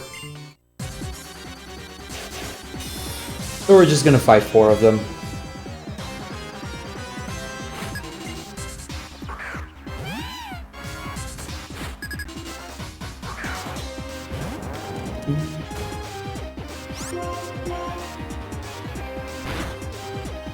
Yeah, now most of the grunts really aren't that challenging. Especially at this part, but there is a part later on where, and that's kind of a funny thing as well, my notes won't even list the or the attack that I have to do anymore, because it's kind of just like, everything will kill anyway, except don't use a fighting move on a poison type, because it's not very effective and whatnot, but other than that, everything kills anyway.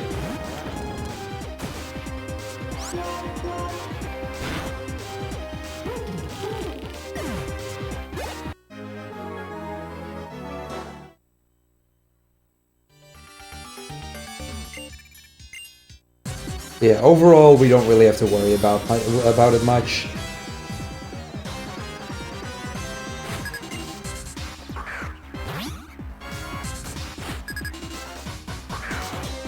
By the way, if you guys have any questions, I mean, I'm trying to keep up with reading chat. I know I've not been replying to chat much, but especially in the down parts of this run, feel free to throw them my way if you guys have them. And the same goes for the people watching. I believe we're on the front page right now, if I heard correctly, so... Same goes for the people watching there, and I guess for them, a welcome as well to a full little RPG speedrunning marathon.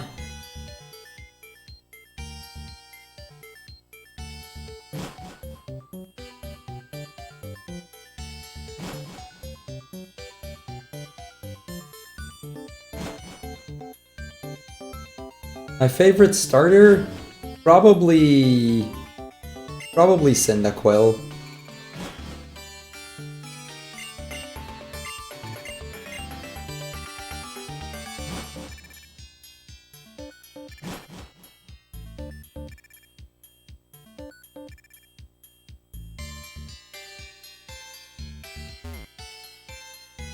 Here I gotta make sure that I dodge that trainer. And we're gonna make our way to the gym.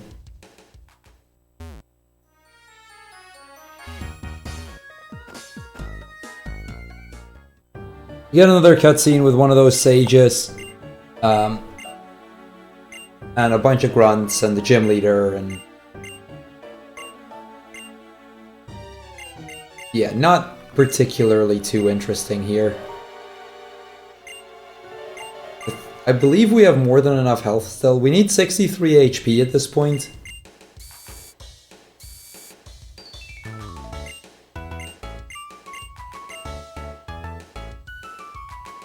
Yeah, I believe we have.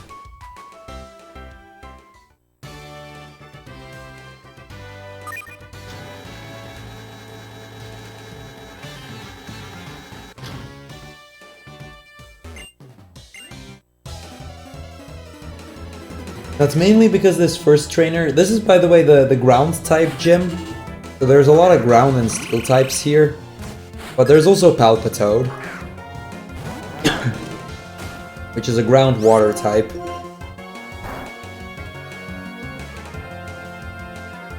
I guess I don't do too well against.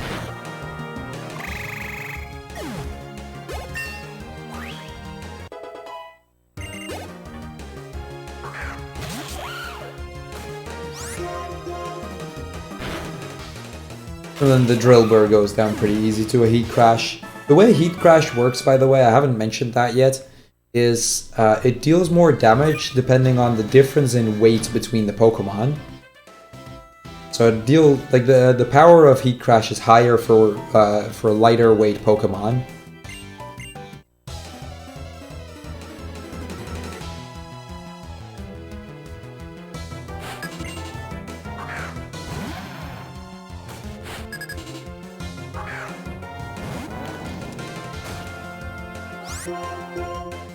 The Crocorock being part dark, pretty easy to kill with Rock Smash here. The main thing here is I need to really make sure that I don't hit the wrong elevator, because that can waste a lot of time.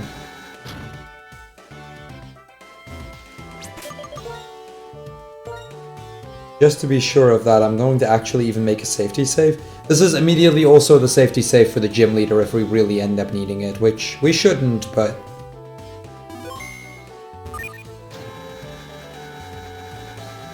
I always worry that I take the wrong elevator, because I've actually taken the wrong one before. We didn't take the wrong one. I took the correct one there.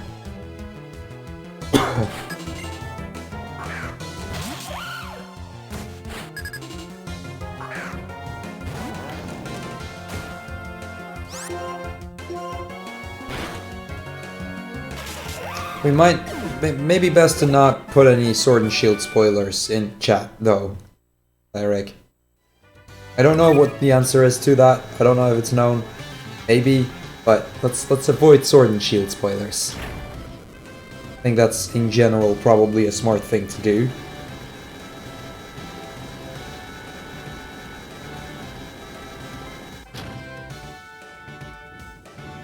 So here is our next gym leader, Clay. Clay can be a bit of a dangerous fight.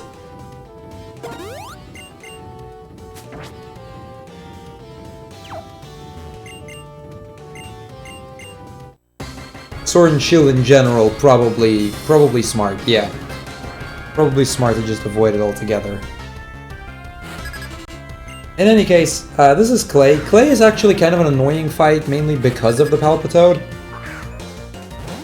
Because we need to be on +1 speed and +1 attack coming out of the Palpitoad. I can be on +1 if through being on Blaze, that works too. But in general, yeah, this one can be a bit of a pain. Bulldoze drops my speed.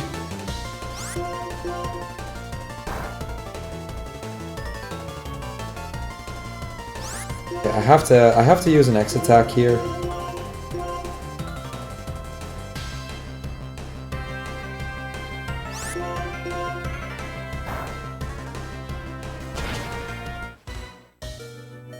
Okay, this is fine. Now we're on +1 and in Blaze, so we win here.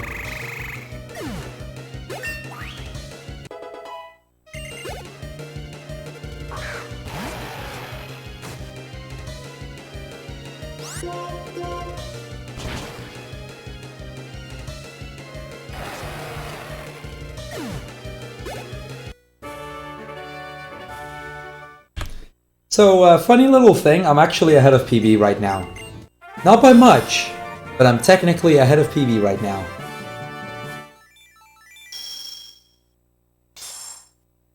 Or not even technically, I am ahead.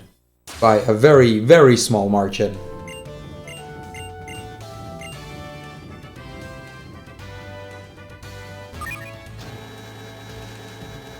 .3 seconds, by the way, in case anybody was wondering, so... basically on par, which we've kind of been throughout this run, which I'm kind of happy with.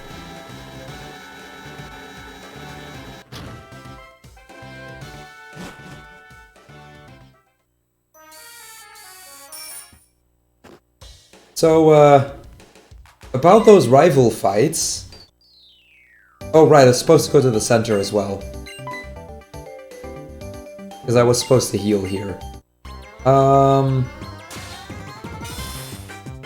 Not necessarily an issue. There go the 2.3 seconds, but not necessarily an issue.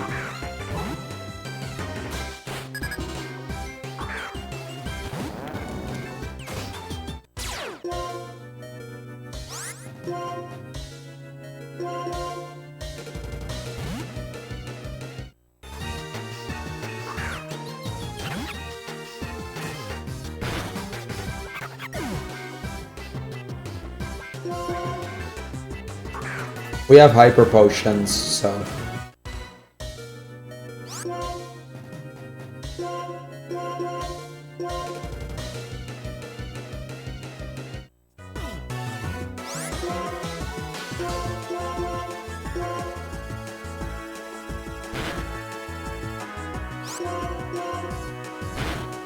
There we go.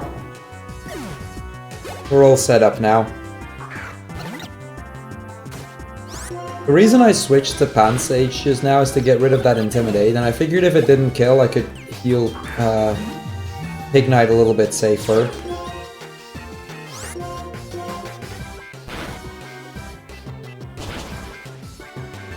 Because that Side Beam doesn't kill at this health.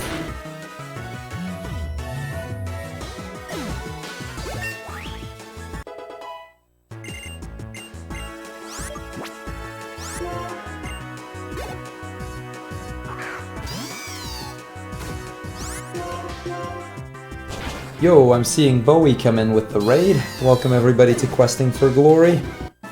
A week-long RPG marathon. Just begun with our first game.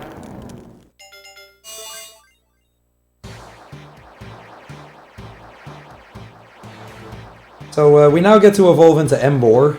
It's kind of nice. That's an even heavier Pokemon.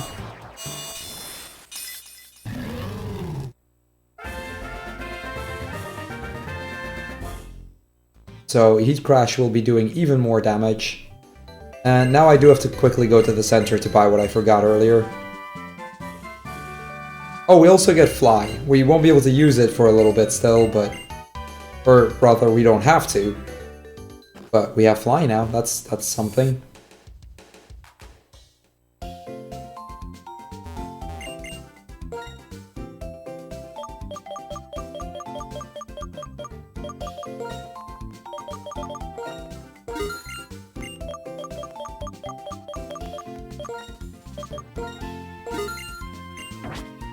There we go.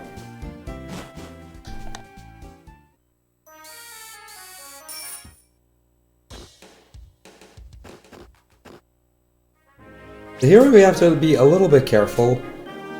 I'll Hyper Potion for safety.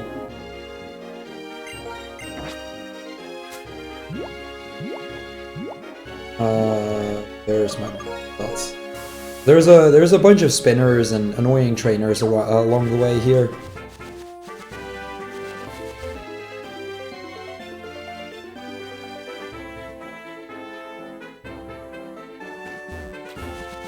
We also pick up this elixir. That's just for later on.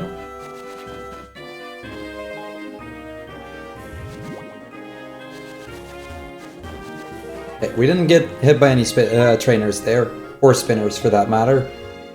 So that was pretty good.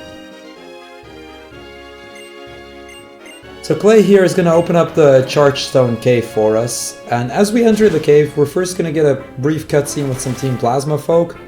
And then right after, we're going to get the most overpowered item in the speedrun. And pretty much one of the reasons why most of the late game, well, nothing bad can happen, really.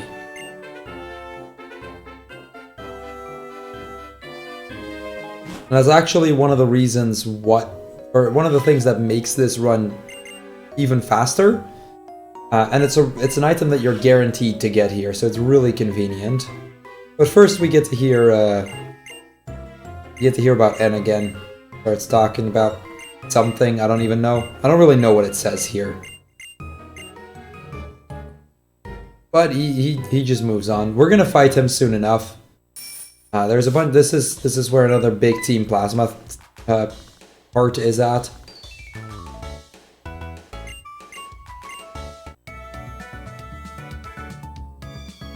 Right here, Professor Juniper is going to come in, and she's going to be giving us the Lucky Egg.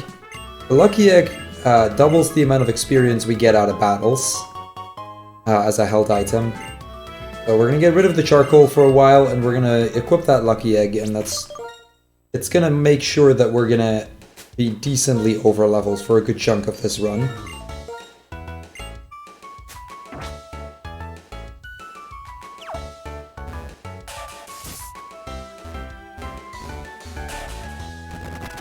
But here I have to be somewhat careful. There's a really annoying trainer here.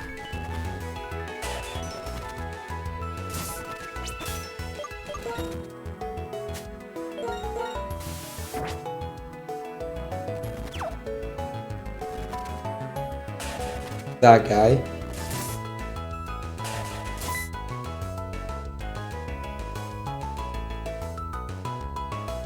That trainer over there, I've hit him in almost all of my runs.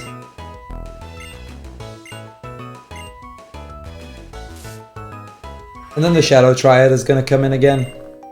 And they're gonna lead me across this bridge. The one that I was going to already pass anyway. And I can move on again. Be very careful to dodge that trainer. That's another one that I've hit many a time in runs.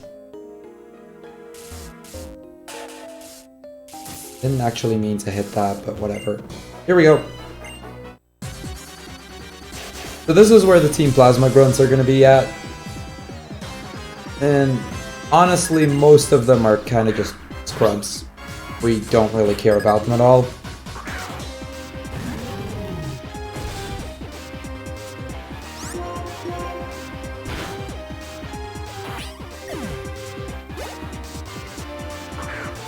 The only thing we really have to pay attention to here is the PP management.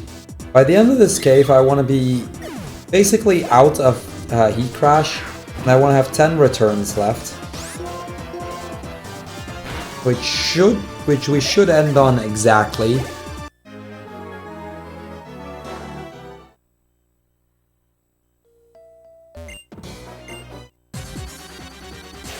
But other than that, there's just like, I think 8 or 9 Plasma Grunts back to back here, and all of them are easy.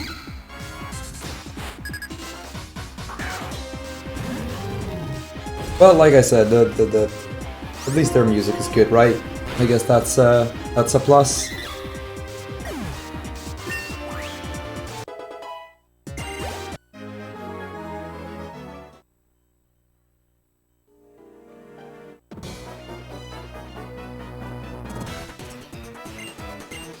And Black and White 2, you actually also make your way through this cave, but you don't actually have to fight any of them. You just walk through it as if it's no big deal. But then again, they have evil team sequences elsewhere, so...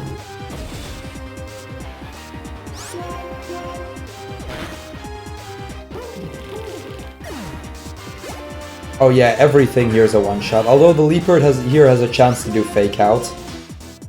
He didn't use it, nice. That Leopard not using Fake Out saves a few seconds, so that's kind of nice. It's one of the very few things in this place where you can actually save or lose time, and where RNG kind of matters, but we're talking a few seconds here.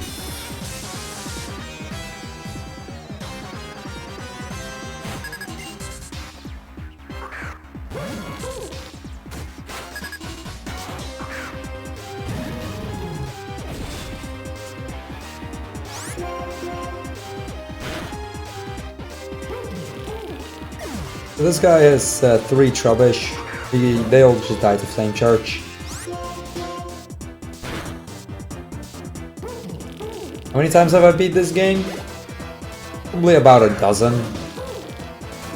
Maybe more. Nah, probably more. Not as many as you might expect from a speedrunner, but quite a few times all the same.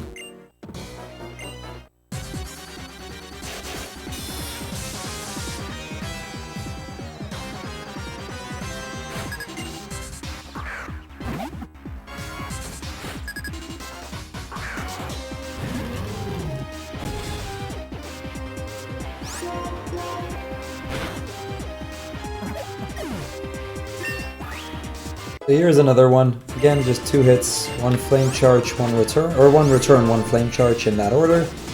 We get another chance to learn Assurance, but we really don't want to learn it.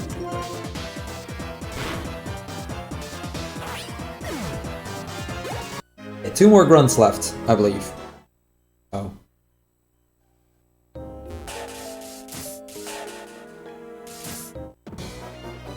First, there's this one. This one also has a Pokemon with Fake Out.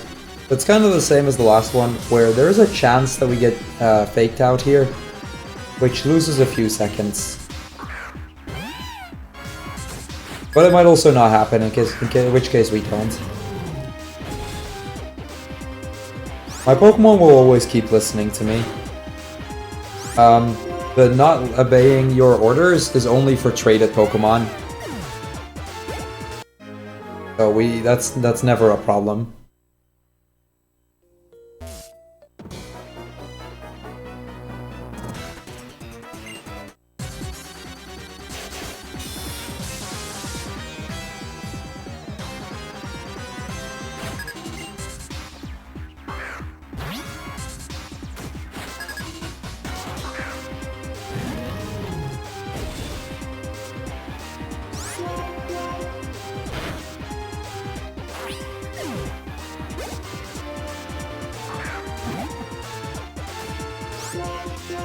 Crash there. 1 Wailord-sized Bulbasaur, probably.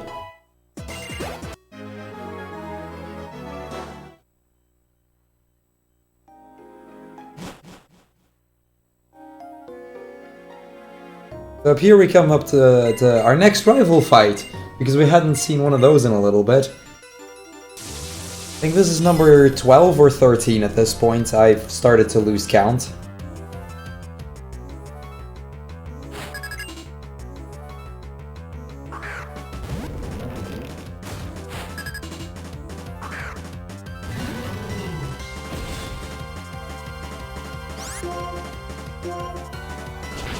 So this boulder doesn't actually die in 1 hit. Whatever I use, it never will, because of Sturdy. So it's fine to make this a 2-shot anyway.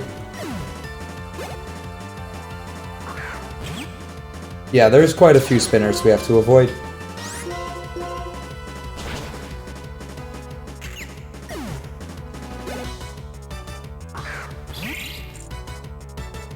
So far, we've been hit by 1 spinner, which isn't that bad.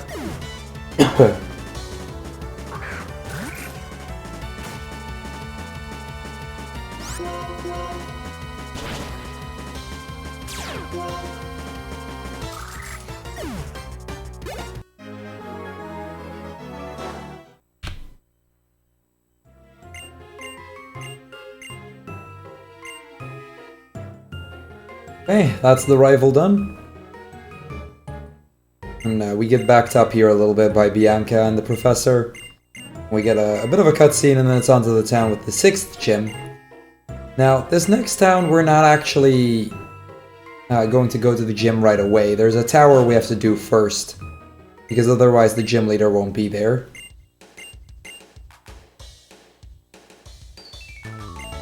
Gen 6 and 7 I don't run, Murdoch.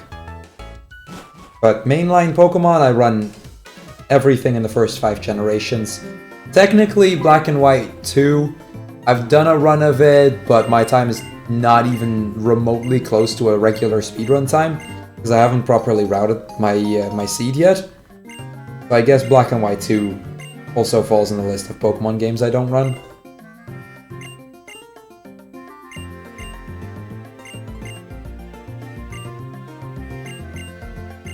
Yeah, Skyla on the right here, or sorry, on the left here, she's gonna basically force us towards Mistralton City.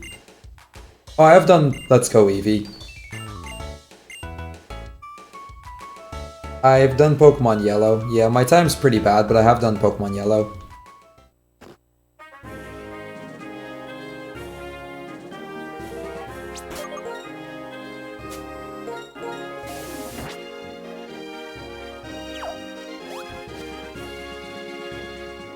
Here we gotta be a little careful.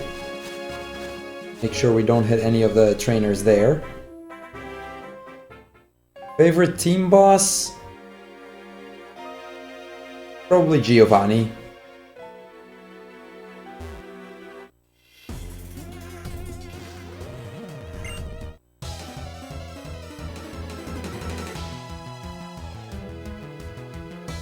Oh, I like Black and White too as well. It's just that the speedrun requires you to route your own seed there, and I haven't done that yet. Also, I was supposed to elixir before this fight. I can probably...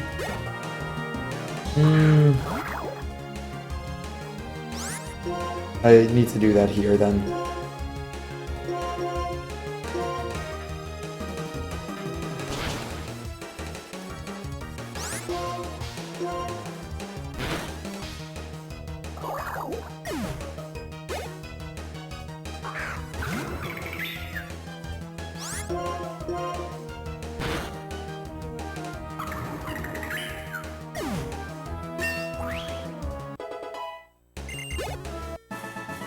Oh, he's a good final boss.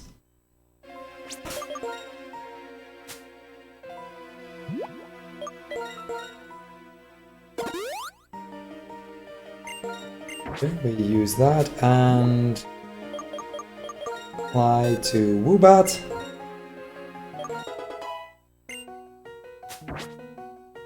Yes, it's rather every DS is different kind of thing. The RNG in both Black and White 1 and Black and White 2 uses the DS's MAC address to determine the RNG. So as a result, every DS has a different RNG pattern that you have to go for, making it not exactly set in stone. And for Black and White 1, it's pretty easy. Like you can learn it all pretty quickly, in big part because in Black and White 1 you only have one thing you want to manipulate, which is your Tepig. But Black and White 2, there's like 6 RNG manipulations, so routing it out takes quite a lot of time.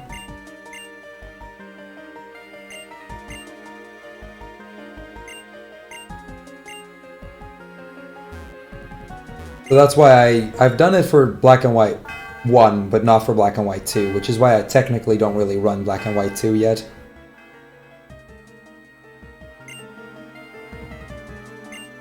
Yeah, there's a lot.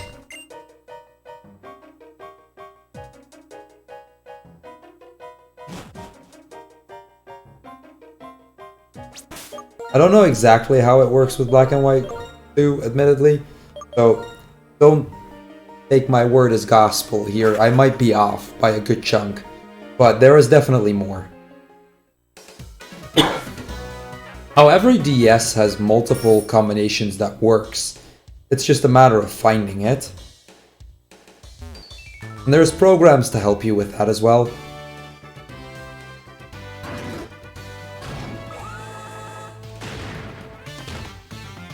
Like, finding a perfect seed isn't an impossible task on any DS.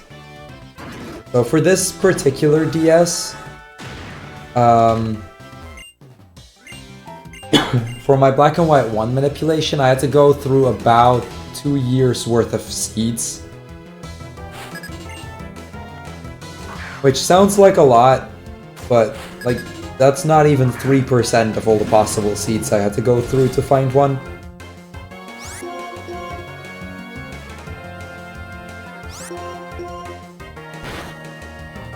So, you know, if you can find one within like 3% of every of the possible seeds, and that's pretty normal.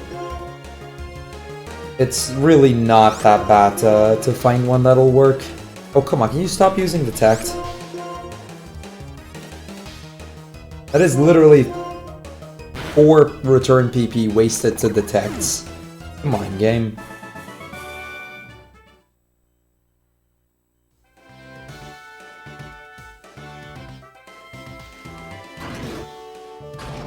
Yes, when your DS dies, you'd have to start all over again.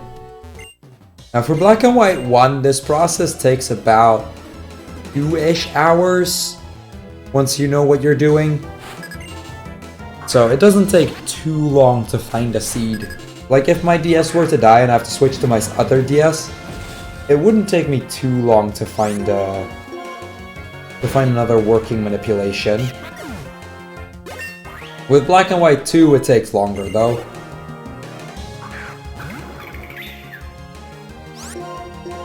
Yo, Bob.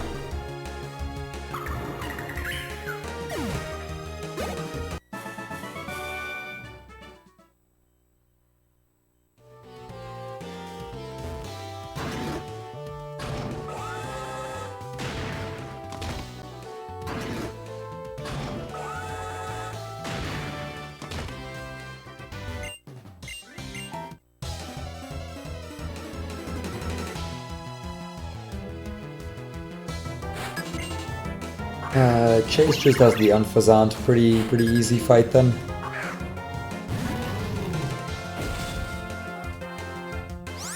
Throughout this gym, I kind of need to keep a... Oh, come on, really? We're gonna do more protects? Throughout this gym, I kind of need to keep a close eye on the health that I have left, because we want to have at least 135 going into Skyla. On this next trainer, it's pretty likely we're going to take some damage. I may have to heal.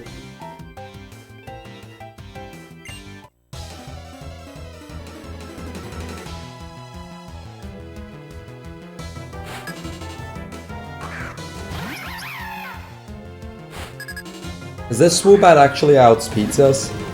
And it has Air Slash, which will deal quite a bit of damage. Went for Calm Mind though, so that's good.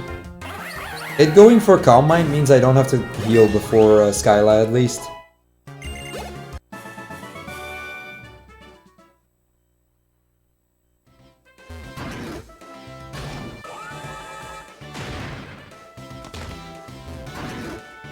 Just a few more cannon shots and then we're at the gym leader.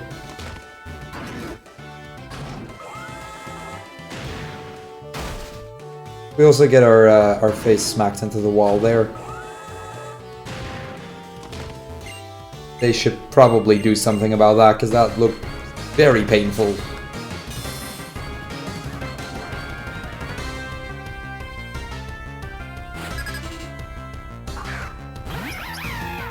So we may learn Flamethrower before the point where I want to learn Flamethrower, because we did hit a spinner.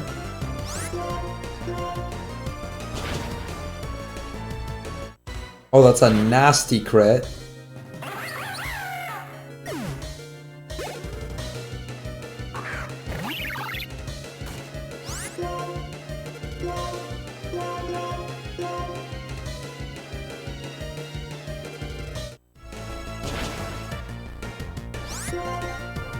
Yeah, just the combination of moveset and stats make Emboar the fastest. Okay, so we already learned Flamethrower here. Normally we would learn it after this next Pokemon. So this is not ideal, but it's also not a disaster.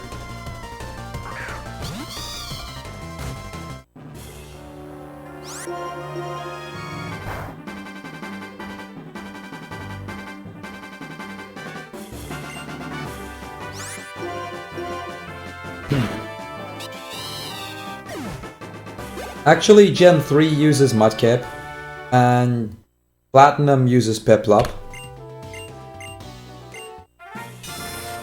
Crrool uses Chimchar, but Platinum doesn't, so there's that. And then Gen 6 and 7 is a completely different story altogether. Gen 7 uses the Water starter, and Gen 6 they get the Grass starter, which they then switch later on. So actually in most gens they don't use firefighting, only in Gen 4 and 5.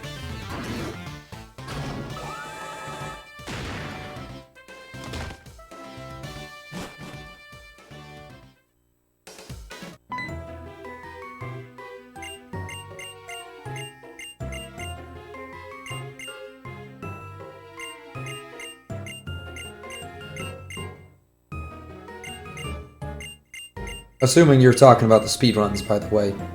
But that's kind of what I assumed there.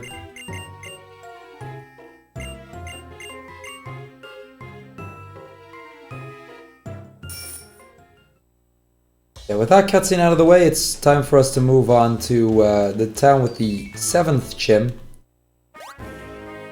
Okay, I did not mean to jump into the grass there, but we can salvage this.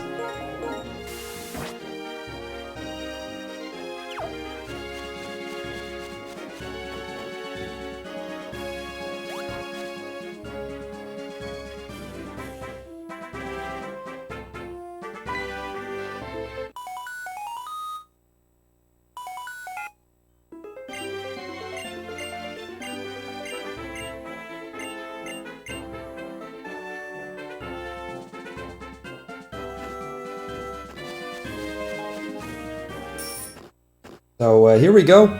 Rival battle. Number 14, I believe. Or 13. One of the two. But yeah, we get to fight Sharon again. Overall, not too difficult to fight. I believe we were still high enough on health, right? I really need to check my health more. Forgetting to do that. Yeah, we're fine.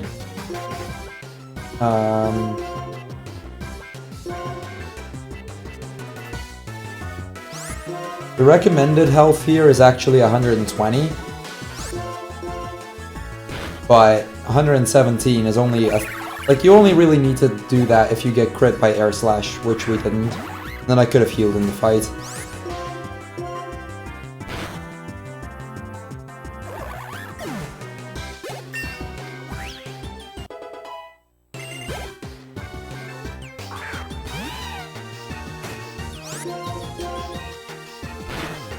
There's the fake out. We're in a speed tie with this Leopard, so chances were it was going to outspeed me and hit again. That didn't happen though. The Torment. But yeah, that's the entire rival fight. Now, way at the start of the run, I mentioned that we wanted the month to be April, August, or December in order to skip a huge chunk in the second half of the game. We're actually about to come to that point as to why we needed to be winter for Black and White 1. Black and White 2, by the way, I haven't mentioned that. There they want... there the season is a lot less relevant, but they want, I believe, spring or fall. Or spring or autumn. Although I could be wrong on that. But for this run, we specifically wanted to be winter, and that has everything to do with this next part. First there's a trainer, though.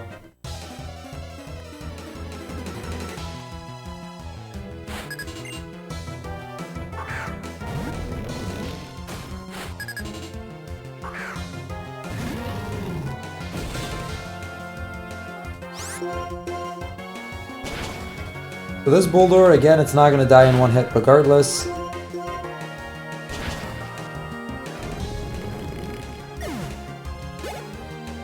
It has 30, so we wouldn't die it either way.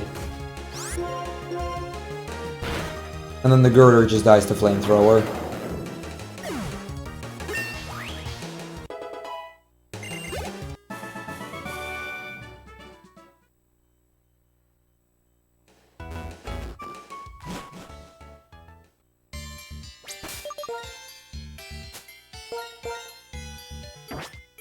Oh, we still have our repel active.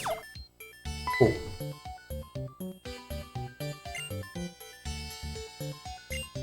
We get a brief little cutscene here with Clay, and after that we're gonna move on to Twist Mountain. Now, normally Twist Mountain is a pretty big dungeon you have to work your way through. Takes quite a bit of time. But when it's winter time, you know, there's a lot of snow here, so we can just ride down the mountain like this. On top of it, aren't I? Yep. Pick up a free rare candy that's only available during winter. Quite convenient as well. And then pretty much immediately go towards the exit.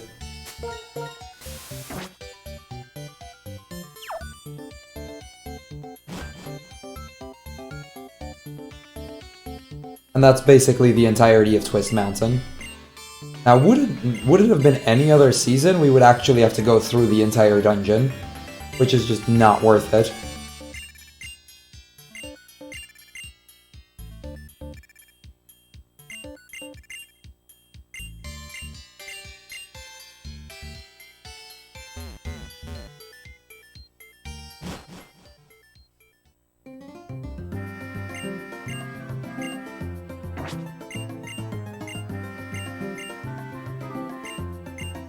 So this guy starts talking about Dragonspiral Tower. We're gonna go there in a little bit, but first we have to beat in the gym leader. Before we do that, however, I'm going to go in here. We're not actually gonna use the center, but I'm just gonna talk to this lady to get Brick Break.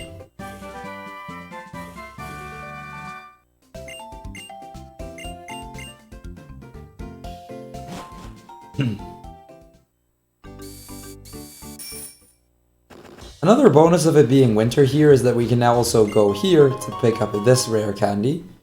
Yet another little bonus there. And with that we can now actually go into the gym. Now, Black and White 1 doesn't actually really have any useful glitches. We call the run any percent because, you know, not really, like, there is no glitchless category for this because it's not really needed. But there is actually one quote-unquote glitch that we're going to be using in this gym. We're doing that to skip exactly one trainer. Oh, also these cup shoes are annoying because they have Endure.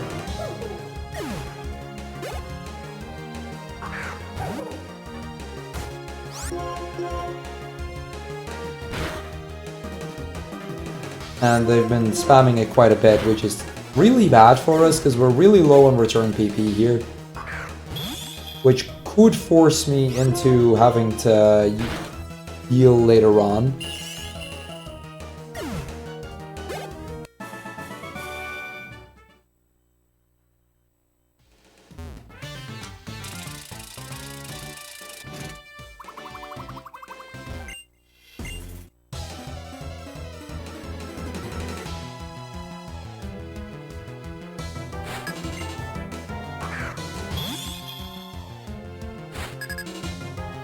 The Cryogonal here, we can just Rock Smash. Pretty straightforward. The main reason we do Rock Smash and not Return is because of that Acid Armor right there.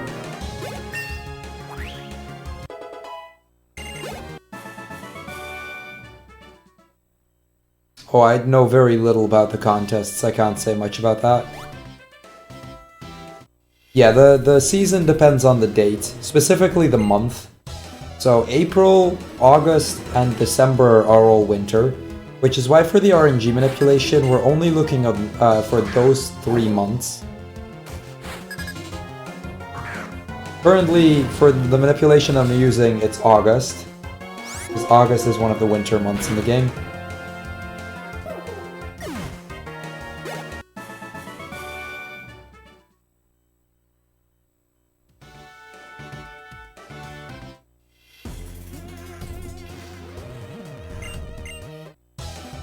So unfortunately, we're out of return right now, which is kind of annoying. I feel like we may have to take the center. I'm like 5 returns short, so it's a lot more than it usually would be.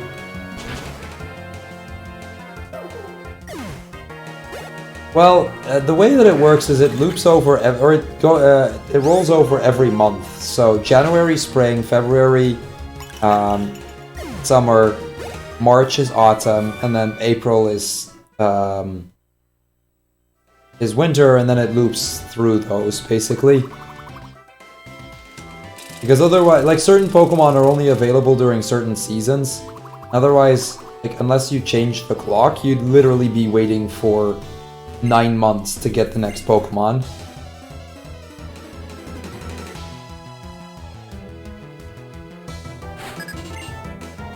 Which is probably why they did that. That's at least my theory as to why they did that.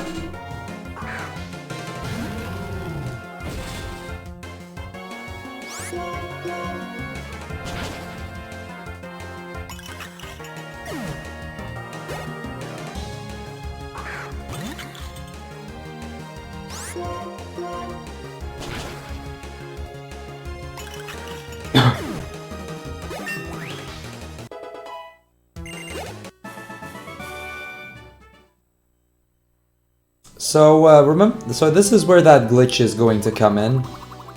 But it is a case of blink it and you'll miss it. It's gonna happen right here. You're just gonna go through that block, and that's it. That skips that, that black belt over there. That's the only useful glitch in this run, because the collision on that block just doesn't exist. I'm going to max repel, I think. And break me.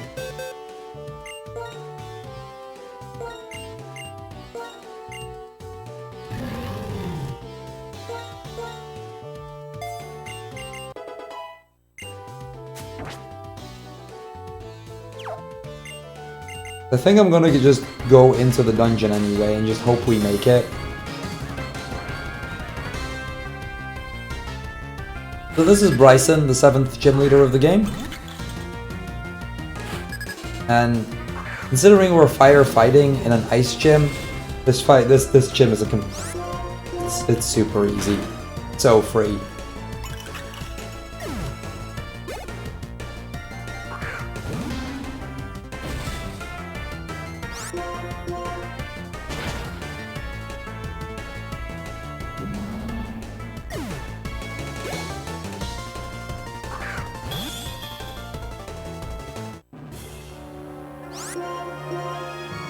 Also, it looks like all those Endures lost me so much time that I'm actually behind again. Well, too bad. We were ahead of PB for just a very small amount there. But, no more. No longer PB pace. We're like 10 seconds off, it's nothing. Well, yeah, the reason we use a normal type move, and you'll see that throughout the run a few times. You may have already noticed it before. Ideally, we don't want to use super effective moves, because that gives us an extra text box, which wastes like half a second. So since the Vanillage dies to return as well, we prefer using return to save us that half a second. The other two don't die to the non-super effective moves, so there we do use super effective moves.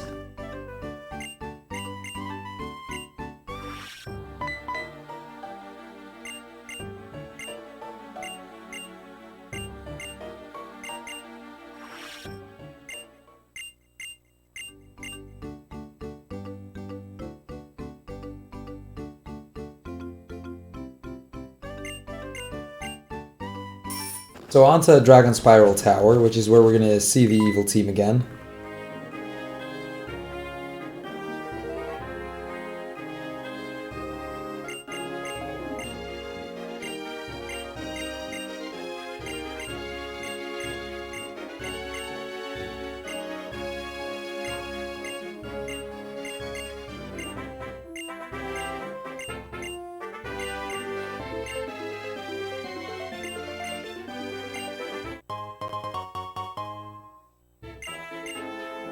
The item that we get here can actually still be useful later on, though it's not very likely to be.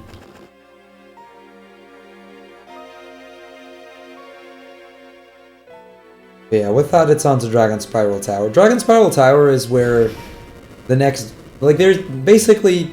Up to the end of Relic Castle is where all of the major evil team sequences still are. And this is... These two segments are probably the longest in terms of the evil team. Now, granted, this one in particular is pretty easy. Pretty much all the Pokemon we have to fight go down to whatever move I use, as long as it's not a not very effective move.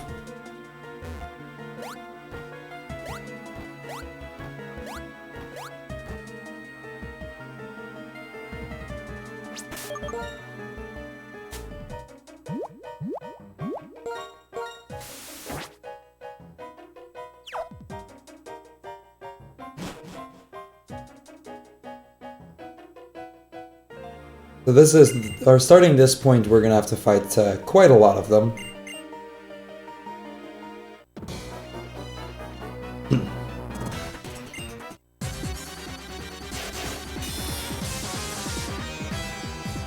Starting with this guy.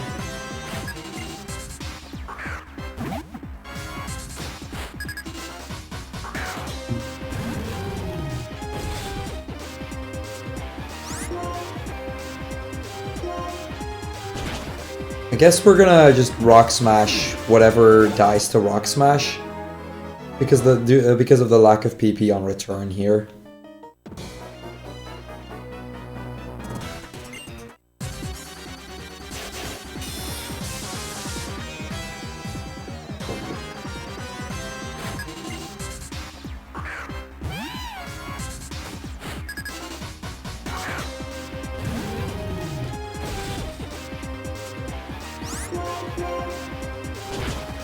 Yeah, we didn't get faked out by this Leopard.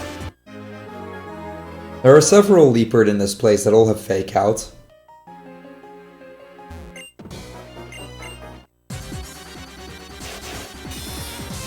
Ember is the fastest for starters. Snivy also works pretty well. Like, the Snivy run isn't that much slower. I think the difference is like 15 to 20 minutes. Really not much. Other starters, generally speaking, or like the Oshawott, I think is like a little bit slower than that still. So that one doesn't hold out as well. But Ember, like the Tepig line is by far the fastest.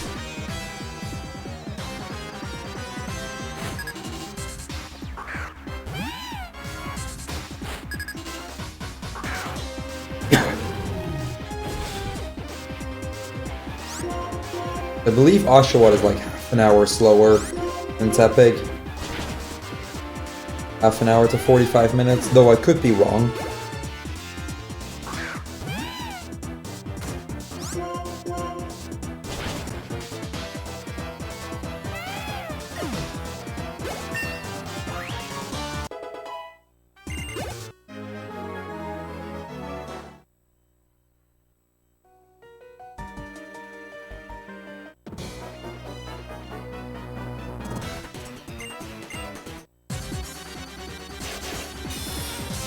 I'm doing a quick count here as to whether or not I have enough PP to make it through these fights. That's kind of what I'm trying to do over this part.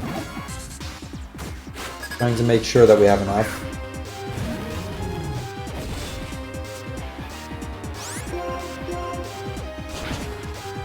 6, 4,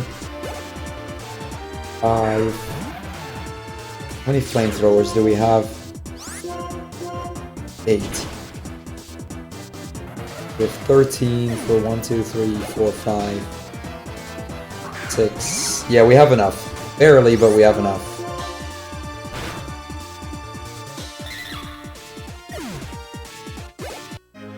The water starters get quite a lot of time in the spotlight, don't worry. At least in Pokemon speedrunning in general. Maybe not in Gen 5, but Gens 1, 2, 3, partly 4 because it's only for platinum, and 7 all use the water starter.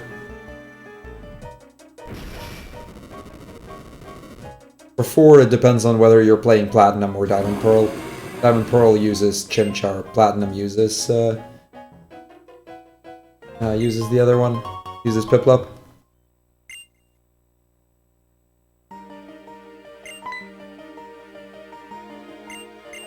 So these are the last 4 fights that we have to do in this tower. And it's after these fights that we get to use our max elixir.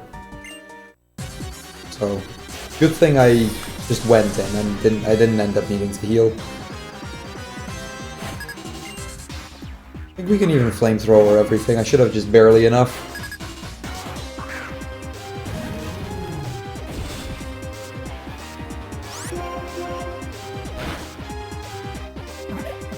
That's just to save some extra some extra super effective text boxes. In any one we can save, it helps. Platinum uses piplup because the overall power level early on in Platinum is a bit higher. Platinum doesn't have access to hidden power. Like in Pearl you get hidden power pretty early on. And we use that to get hidden power grass, which makes the first gym pretty much free. But in in Platinum that isn't an option. So Chimchar becomes quite a bit less viable.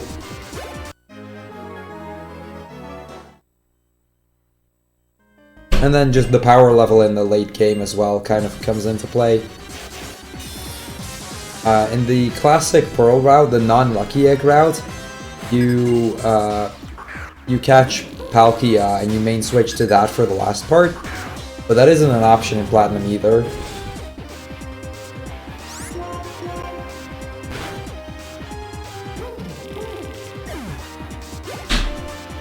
So there's just a lot of little things there.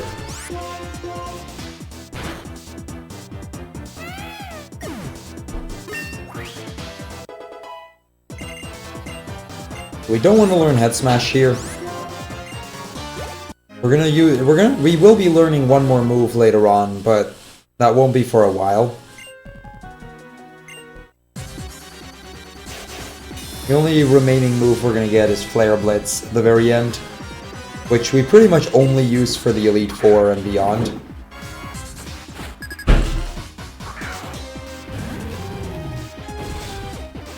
I think there's like 8 levels between Giratina and Empoleon at that point. It's not really worth it.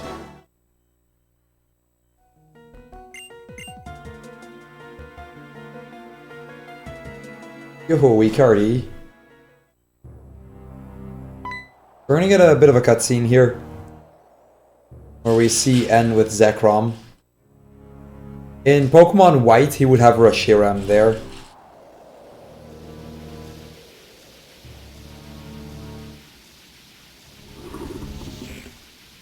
I'm feeling a bit better. My voice is still pretty bad, but other than that, I'm feeling pretty alright.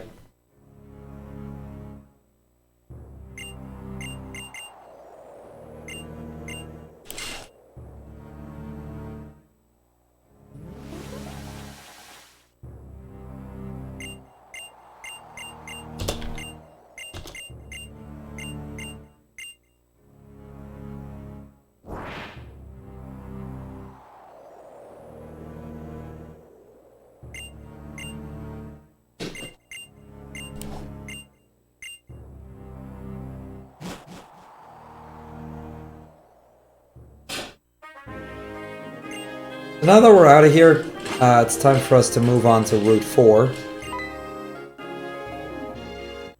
And this is where we go into the next major Team Plasma sequence. See, we're not actually done with that. We still have like 7 Team Plasma grunts left, I believe. And those are all in Relic Castle.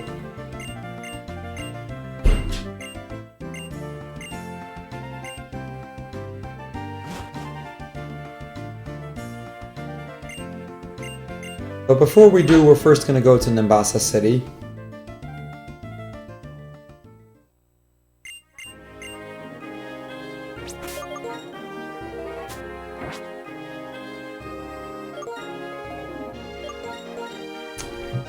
That was really bad menuing.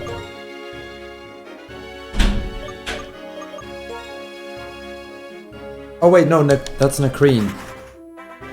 Okay, I am kind of messing this up. Nakreen is where we go after Relic Castle. That's why I have them confused.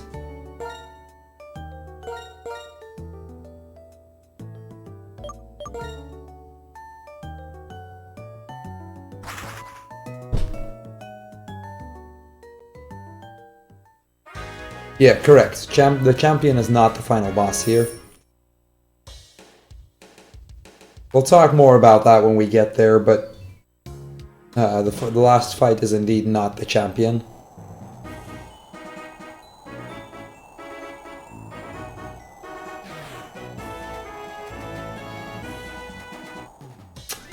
I always forget about this guy.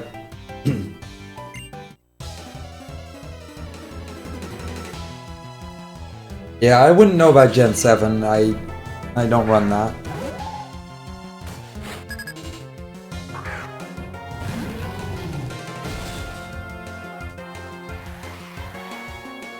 I suppose Gen 2 you can say that, because Gen 2 usually goes all the way to red.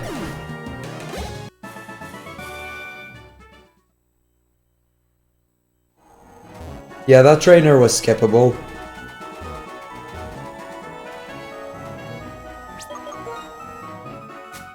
Here we use the Max Repel, and we're going to use the Max Elixir to heal up again.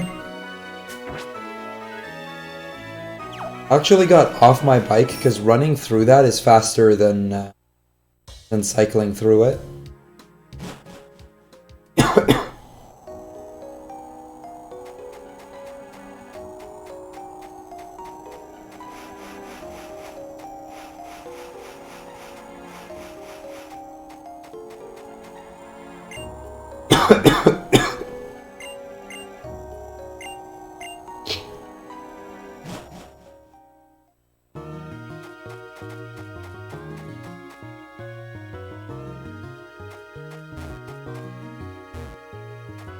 So this is Relic Castle. Those sand pits you can walk over, except for the center tile, or and you can't run over them. Like, you have to actually walk.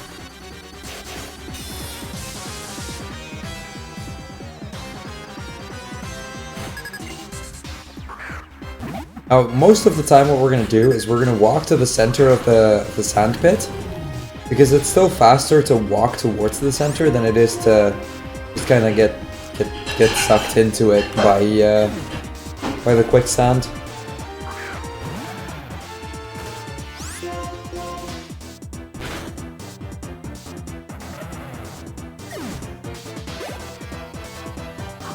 So here the moves that I used kind of matter again, both for the PP management later on and because certain Pokemon don't necessarily die to other moves. The main thing for that is the Garbodor on the third fight. We're going to use Return on it because it doesn't actually die to any other move.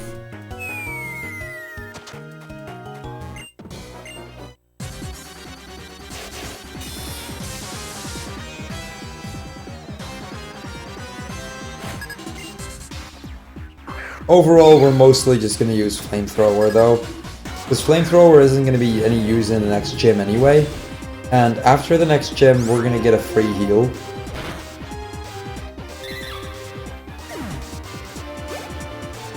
Well, there is one fight after the next gym that we still have to do as well, but...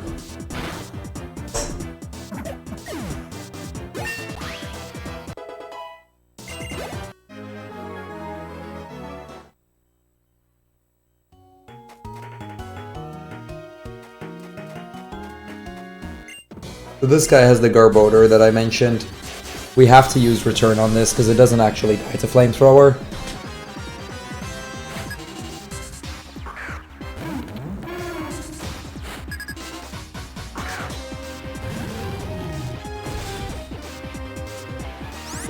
Yo, Jack of Hearts.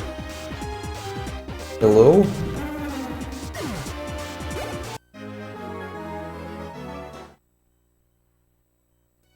We're gonna walk back to the center of this one again. dive right in for the next grunt fight. This floor has like 3 grunt fights, and after that, we're pretty much done with it. Run's going well. We're reasonably close to PB still, so I've been pretty happy with how this run's been going so far.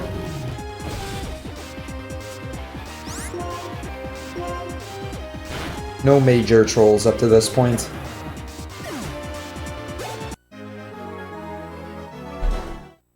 Oh wait, I was actually supposed to return the Crrool. That's okay though. I got my floors mixed up. I thought this was the last floor, but there's one more after this. I can return one of the Trubbish to make up for the return that I used extra there. Black and White 2, they also use Tepig, but they main switch to Drill Burr later.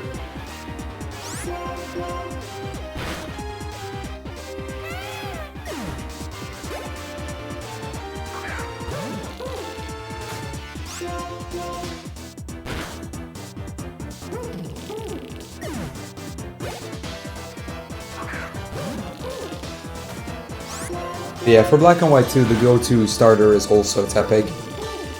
The same across the two. But in Black and White 2, you can get they can manipulate a Drill Burr relatively early on, which very quickly becomes an incredibly powerful Pokemon to use.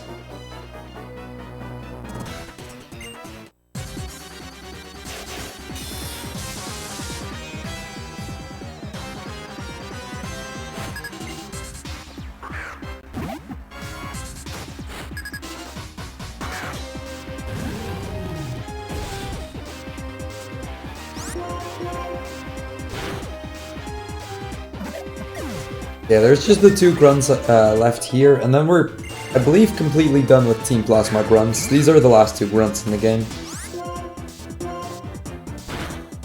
We're technically not entirely done with Team Plasma, but we will not be seeing any more grunts that we have to fight at least.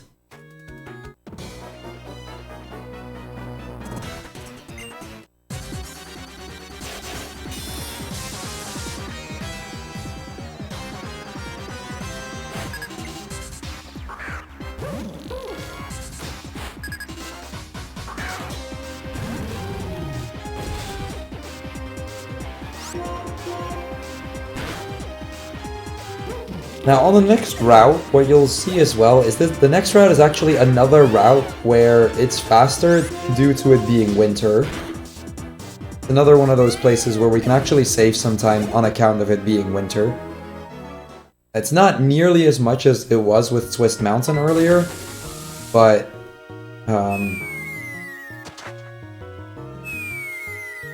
it still saves a little bit of time. I can tell you after this cutscene, Roald, because this I actually have a split here. So I'll tell you in a moment how far we're behind PB right now.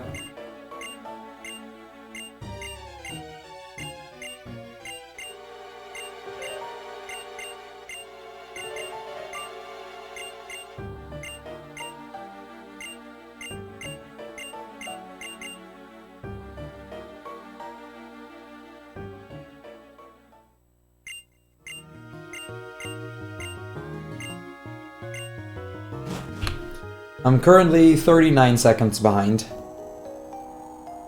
So right now we're still on a 3:31 pace, which is pretty good. At least for my standards, it's pretty good.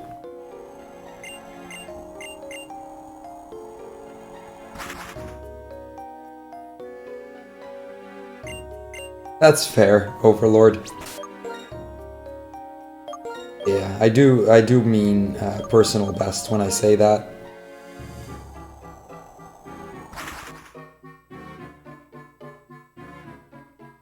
Yeah, at Skylab we were like 15 seconds ahead, but I've lost some time since then.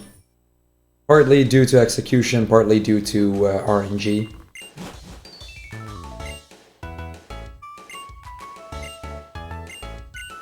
Well, kind of, HS. Kind of.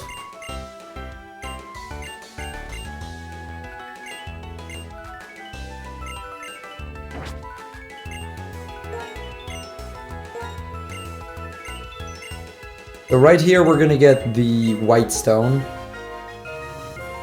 which is what we can use later on to get Reshiram.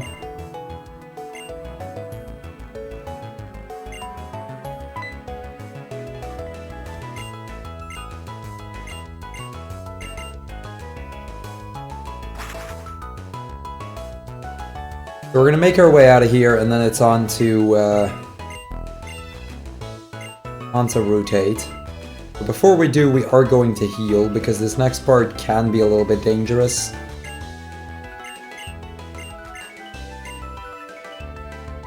Mainly because there's another rival fight coming up. I mean, you guys know the drill by now, right? We've only done like 14 of them so far.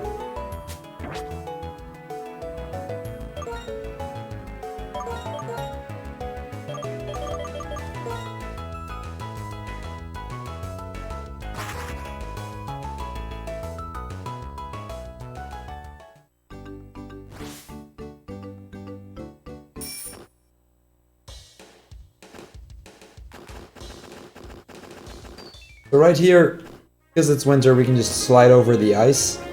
This actually also helps us skip trainers, because we keep sliding regardless.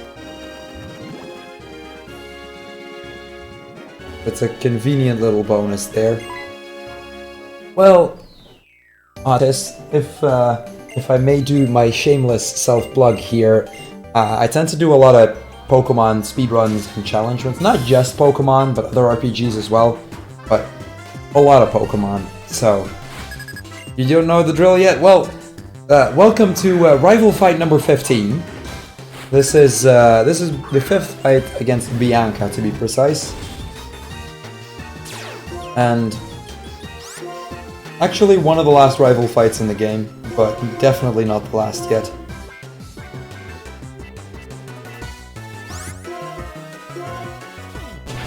My Pokemon team consists of this Emboar. And the strategy is very straightforward. Kill everything before it has a chance to touch us.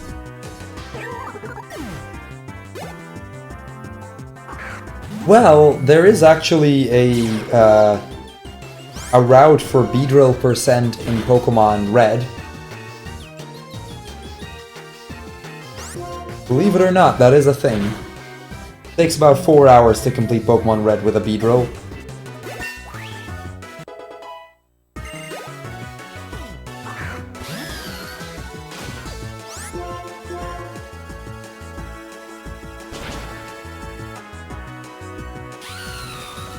Emboar is quite strong, yeah.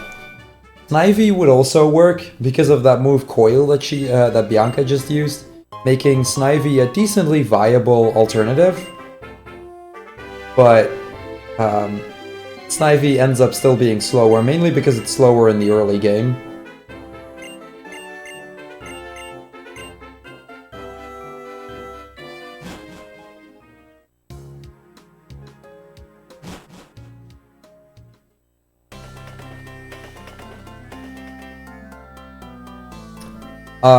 It would not.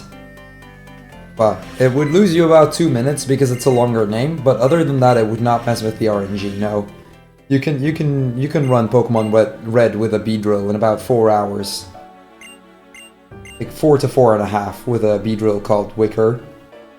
That would work.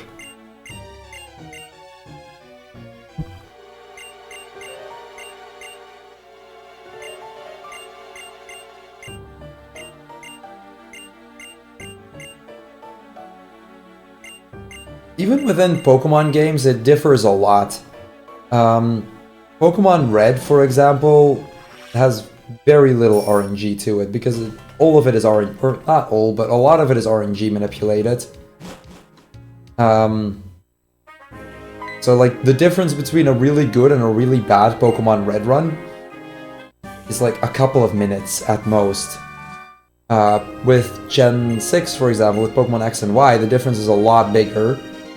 Because there's a lot of 20% in the run.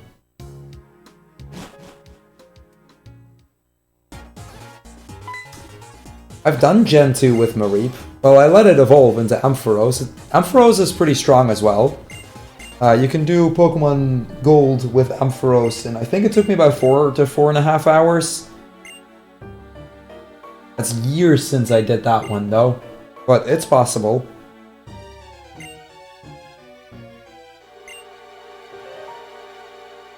For this particular run, the gender doesn't matter. For other gens, it can. In Gen 3 is really the only one where you have to pick female. For Crystal, it's slightly faster to go for the female character. Gen 4 and 5, it doesn't matter. Beyond that, I don't know.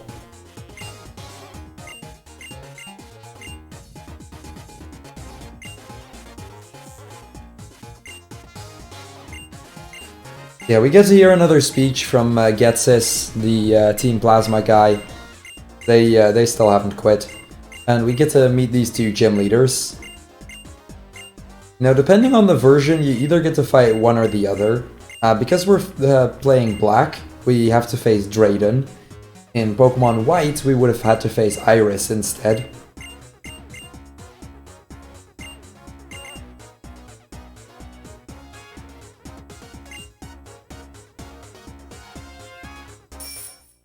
Ampharos gets, I think, Thunderbolt, Ice Punch, and then the other two I don't remember what I used.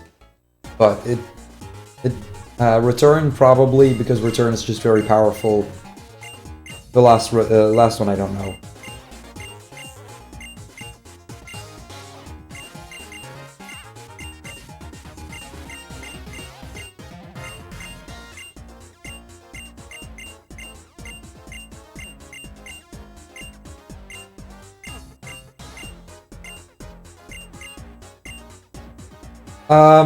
In Gen 2, or for Crystal specifically, the female is slightly faster because of lag frames.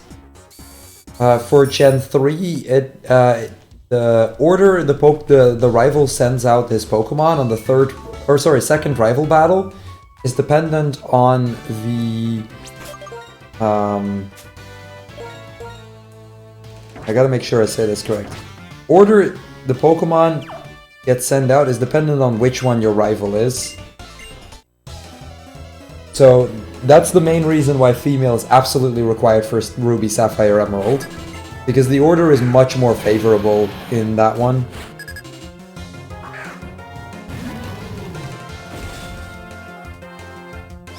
For Crystal, it's a difference of a few seconds. I think we're talking like 10-ish seconds or something. It's really small.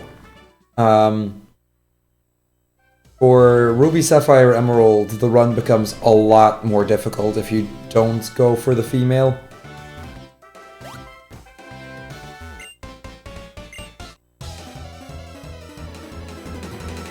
And then the same is with Heart Gold. Heart Gold, it's slightly faster to pick female, but only by a few seconds, and I think the same goes for Diamond and Pearl, although I don't know the numbers on those. But in all of those, the differences are small. In this one in particular, I don't think there's a difference.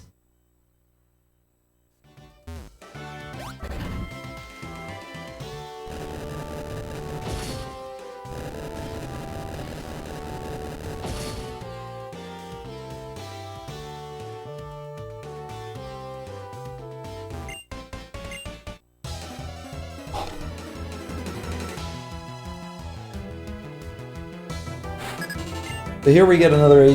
Basically this gym, by the way, is just we run from Ace Trainer to Ace Trainer with an occasional veteran in the way, but most of this gym is pretty straightforward.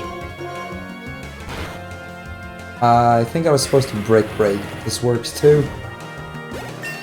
Let's see if I can save a return elsewhere.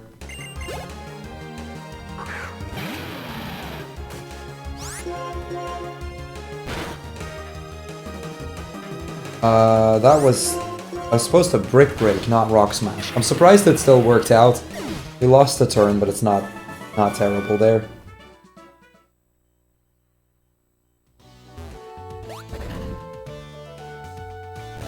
Usually in runs, personally speaking, I usually pick the boy if possible. but that isn't always an option. At least if you want to go fast.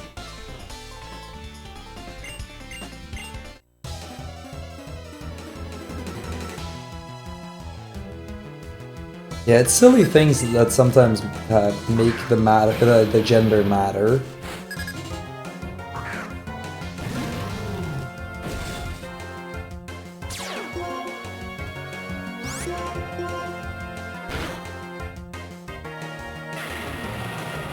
Yes, that's that one.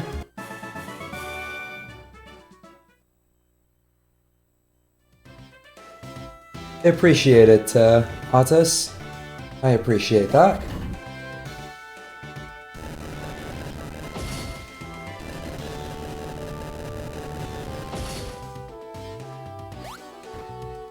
We actually have to go around that triggered basically the same things again. There's a decent amount of looping around and returning to certain parts, and it's a thing. Oh boy, I hope my voice will last me through the next, like, 45 minutes still. I'm noticing I'm struggling with it a little bit. As you can probably hear, I've got a pretty annoying cold. Not much you can do about that, but I've been hoping that that my voice will last me through the entire thing. But we'll see.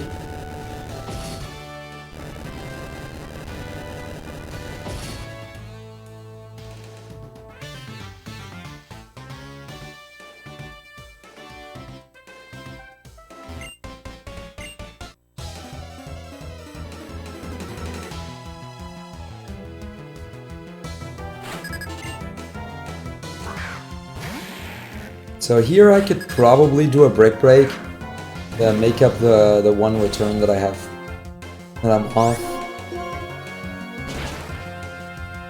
Loses a little bit of time because of that super effective text box, but it's not a big deal. Thank you guys, thank you.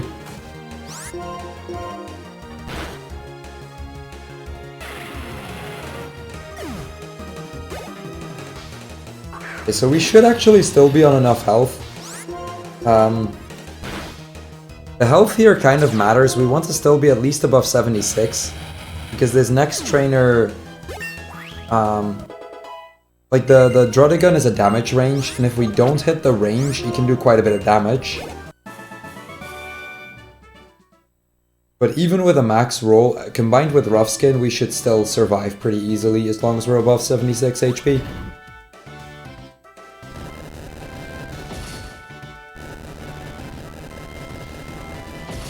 Right, this one is the one we actually loop around.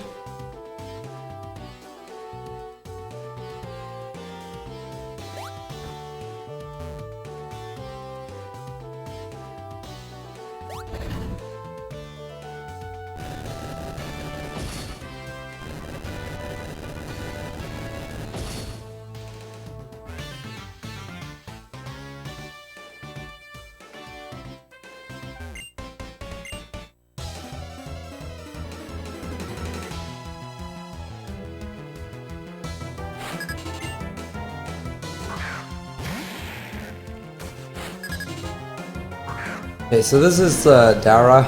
There's only one more regular trainer left after this in this particular gym. And past that, we're gonna relatively quickly move on to the Elite Four.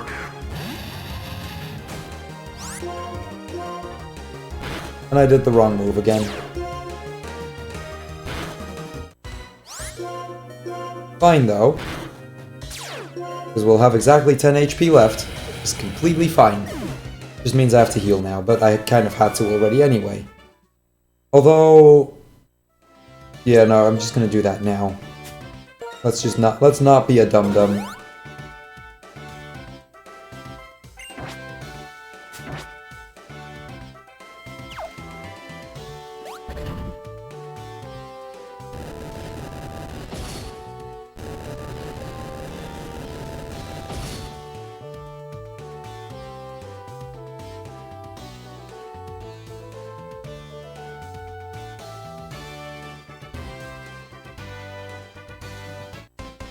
So this is the last regular trainer. This is Kim. She just has 2 Fracture, which we can both break, and it's a pretty easy fight.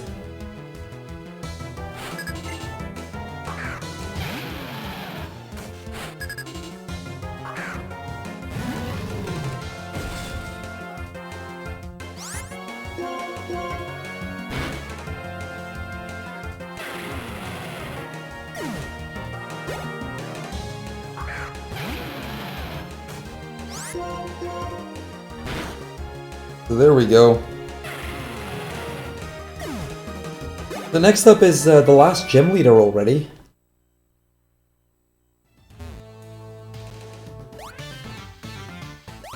Have to jump down here. And that's gonna finally open up the path here.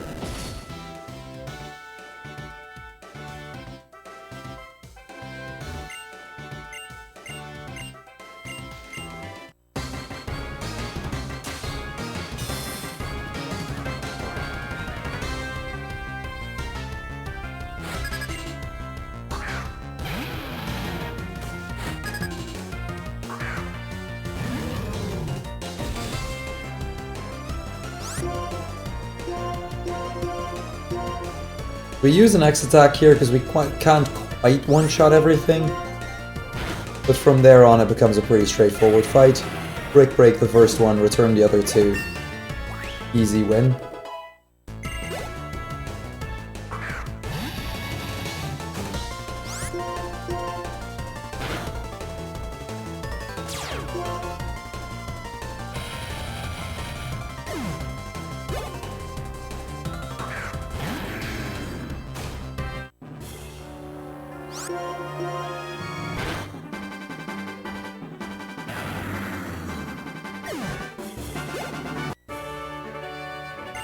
There we go, that's Drayden.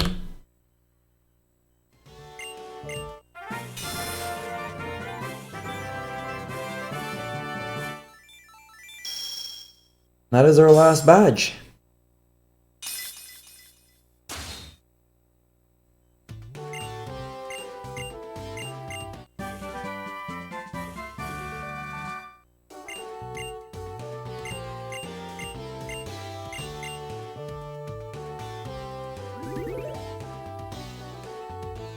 Yes, Route 10 is next.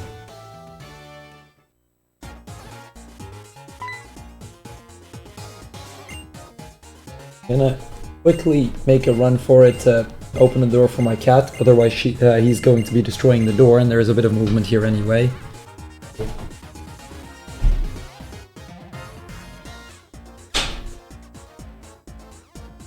Okay, no time loss as a result. Nice.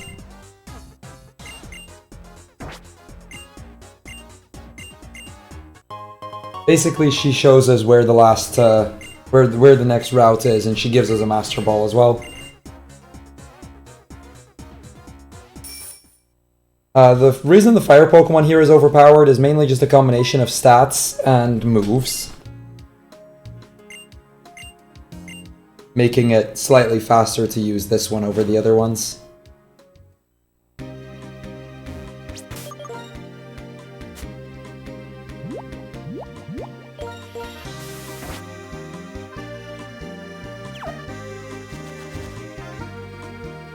So, spinners we need to skip there.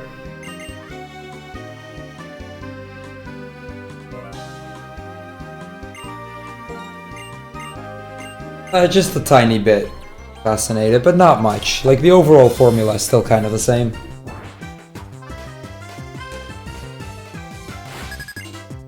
At least up to this point.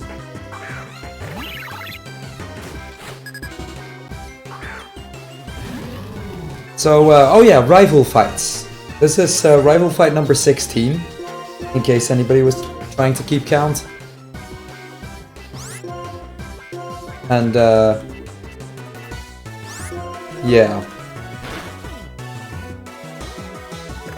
It's also the last fight against Cheren. We've already had our last fight against Bianca.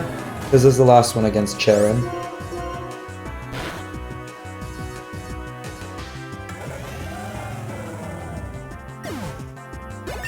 Yes, this is the 16th rival fight. There's one more left after this.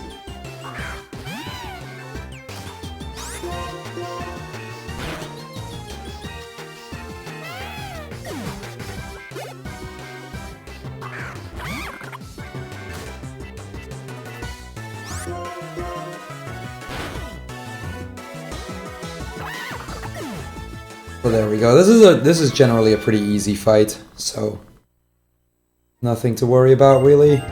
He also gives us 2 max revives, which are kind of convenient for the Elite Four.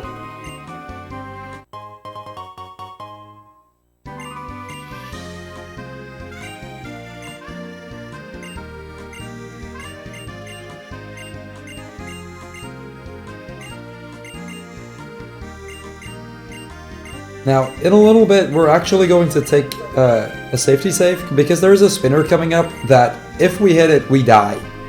There's just no way for me to survive it. That's that girl right there.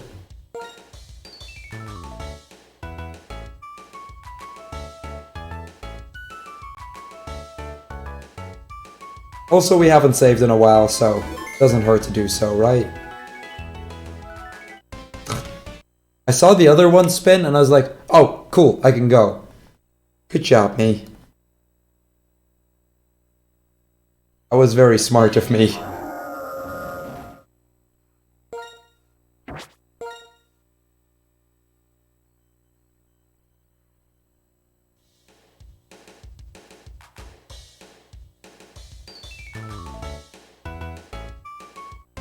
Oh, come on. She has a Jellicent, which is a Ghost Water type. So my Fighting type moves won't do anything, so I only have my Fire type moves, which are all not very effective.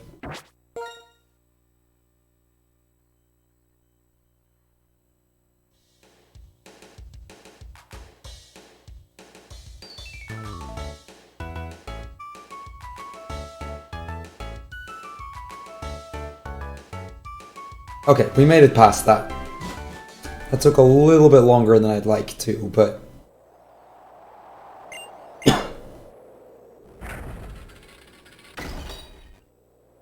So now it's time for a badge check.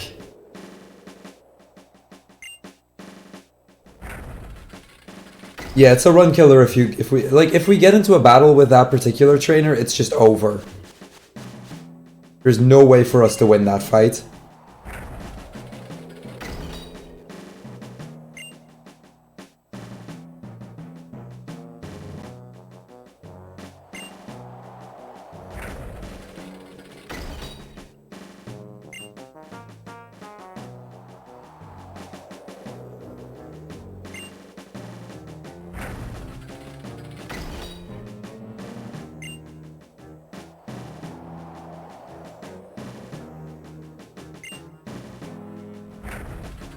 Oh, this isn't even Victory Road, this is just the badge check prior to Victory Road.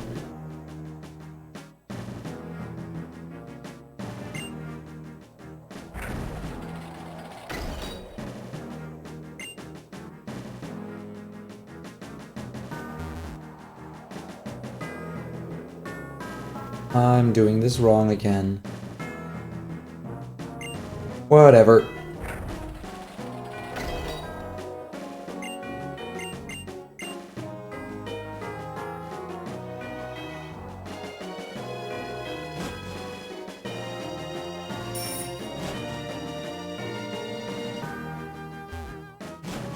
Now we're actually in Victory Road.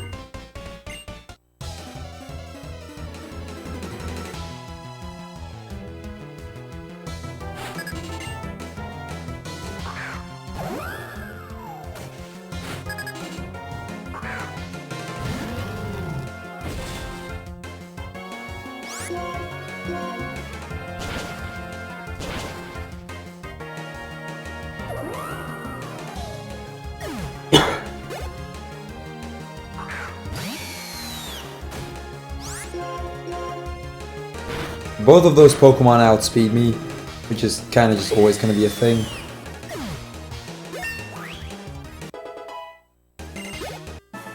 Unfortunately, we're a level too low to get Flare Blitz now.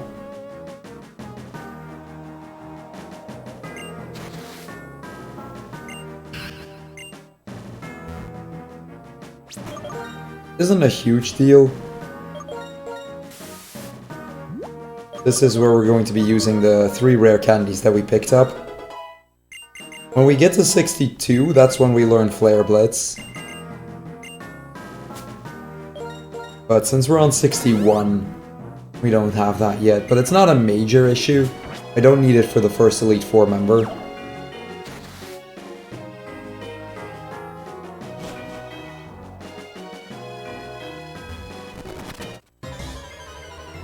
Should have tried to dodge that. It didn't register until it was too late.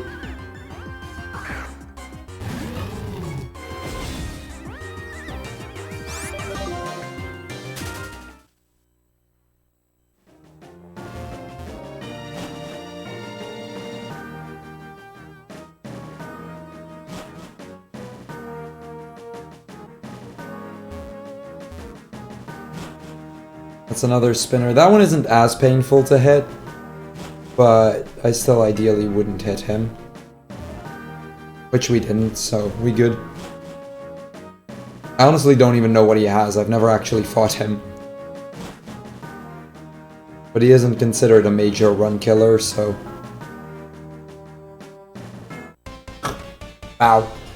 Got a double input there. I tried to tap for 1 tile down so I could go to the right, but I got a double input. It's fine.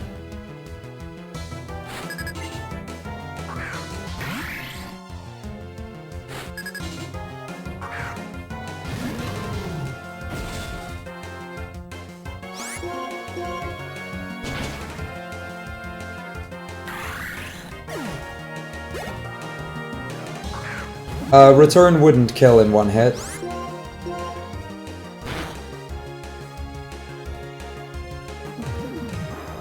I think it's just because return doesn't kill in 1 hit.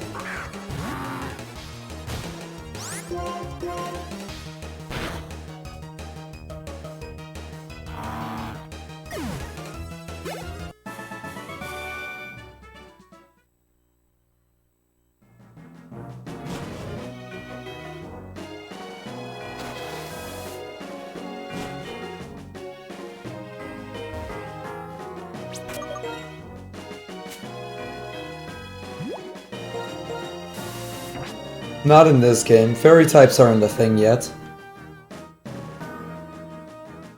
It's just a... Actually, is it even a fairy type? I don't know. I'm not that familiar beyond Gen 5, so...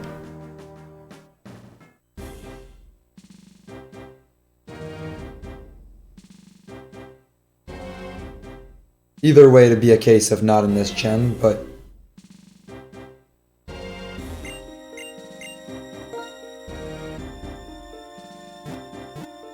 So we're gonna quickly heal here, and then it's on to the actual Elite Four.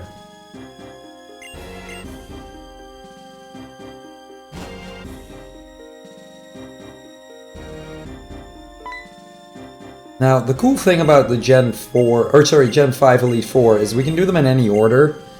I don't actually have to do them in any particular order. And we're gonna start off with Grimsley. He's got Dark-type Pokemon, so...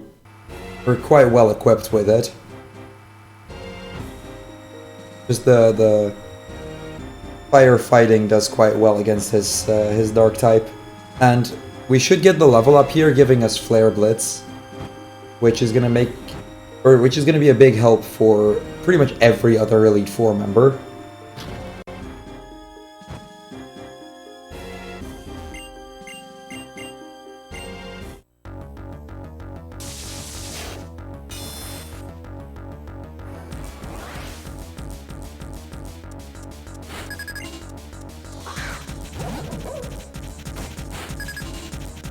So on this fight, we start off with just brick breaking twice. Leopard, we're going to use an X speed, because it's probably going to fake out us anyway.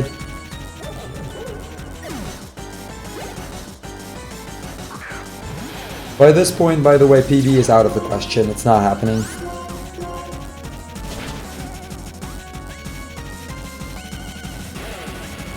was a really slow getting to this point, basically.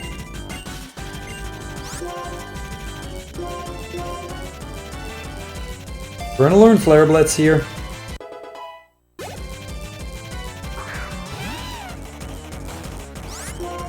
We're in a speed tie, but by using the X speed, we are going to be faster now. And since it was going to fake out anyway, it kind of works out.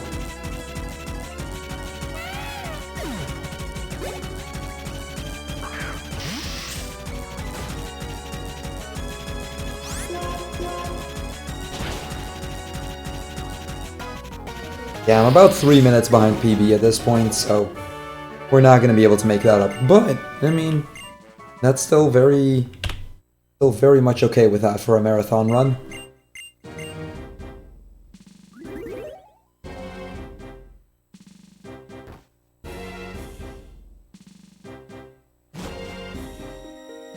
The next up is going to be the Psychic Elite Four member, which is actually supposedly a very dangerous one. Yeah, PB is a 331.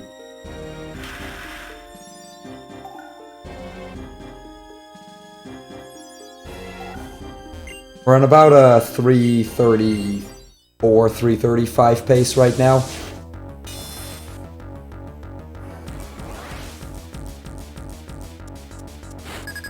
So because we have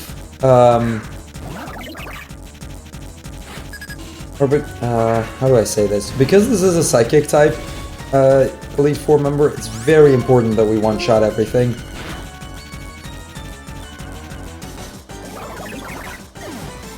And this is where Flare Blitz comes in. It causes quite a bit of recoil damage as well, but that recoil is just worth it. Here I have to really pay attention, but I don't think we're in Blaze yet. We are, however, going to actually survive, which is perfect. Normally, 4 Flare Blitzes will kill you, and I have to use one of my 2 max revives to heal back up. But we're gonna live on exactly 5 HP here.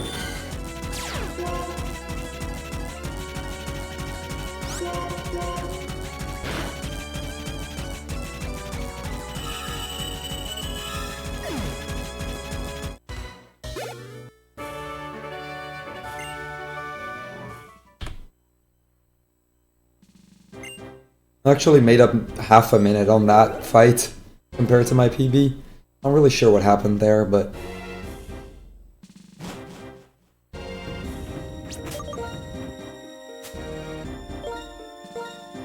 We're gonna switch the Lucky Egg for the Charcoal here. We're not gonna get that much out of the Lucky Egg anymore, so...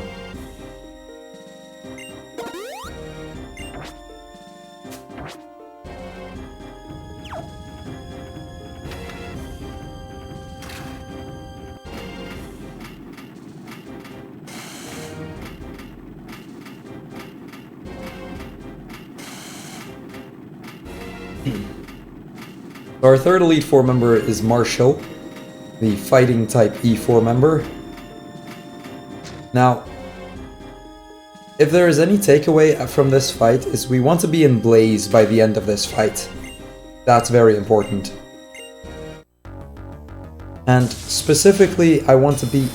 in a perfect scenario, I'd be around 56 HP.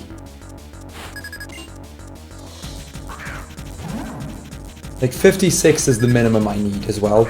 I have regular potions, I have an Oran Berry left. If need be, I can manipulate to be in Blaze at that amount. So we should be fine either way.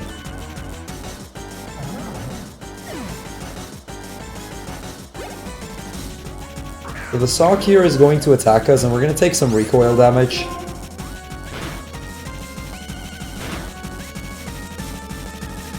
Or sorry, we're gonna take some damage from that. And then there's the recoil from a couple of Flare Blitzes.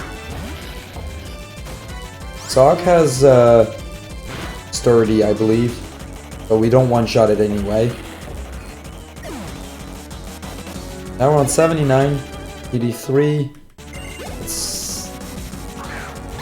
I think that's not Blaze.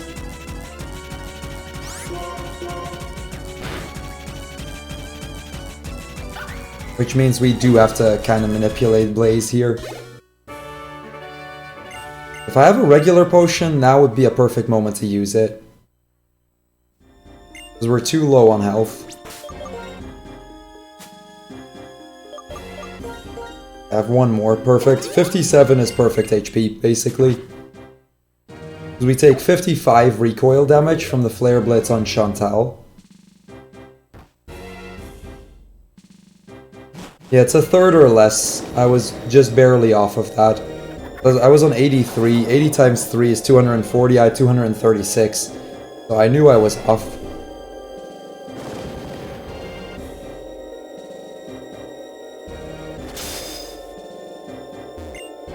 So this is always the scariest fight. That's just Chantal. It's just a scary fight. This trait, or Chantal, has a Jellicent and a Chandelure. She's the ghost type E4 member, so we have to use fire attacks to defeat her, because our fighting attacks aren't going to do anything.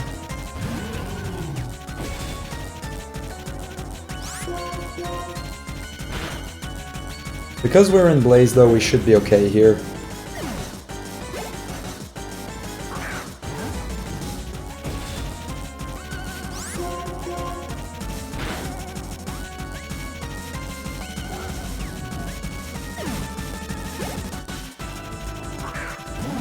So this Jellicent is the main scare in this fight.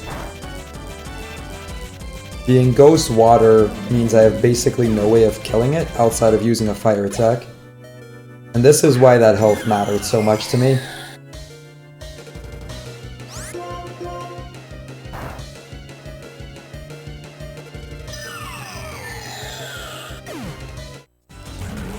So Ember does faint here, but it's actually fine. We have other Pokemon that are still alive.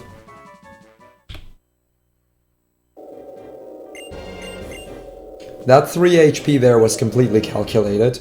I actually thought we would survive on 2 HP, but 3 works as well.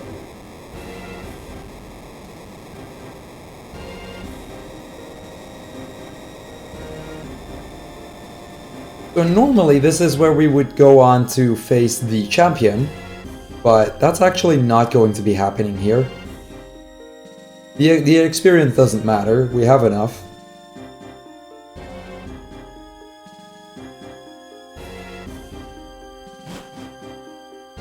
We get to the room where the champion is at, then it turns out that N just beat him. And, well, he's gonna do some not so nice things around here. So, sit back for some cutscenes, I suppose.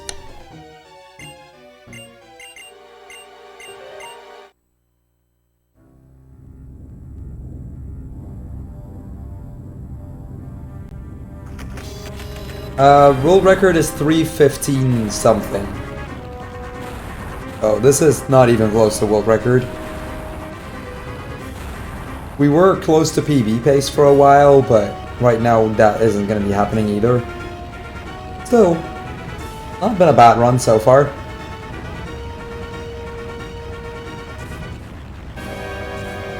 In a sense, and is the champion, yeah.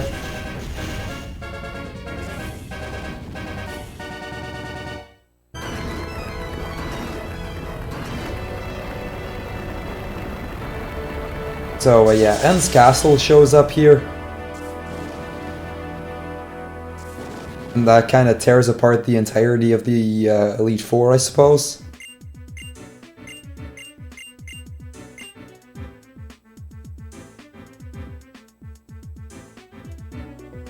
And then Sharon comes running in.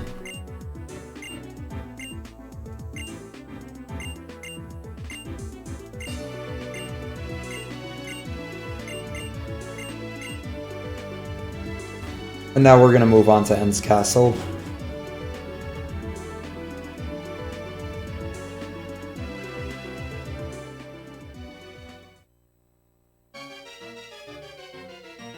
I think this castle has existed for a very long time. There's a bunch of lore around this. I don't know the details of it because I've never actually played the game casually.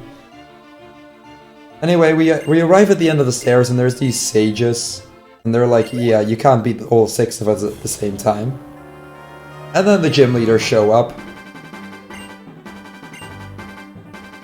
And they're gonna help us, they're gonna fight the sages for us so that we can move on.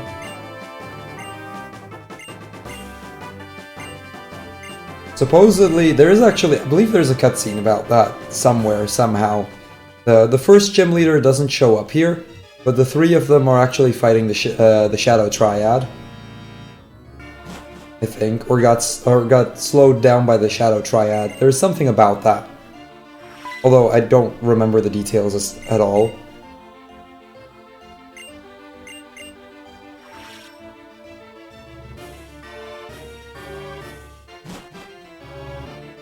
We just make our way up here.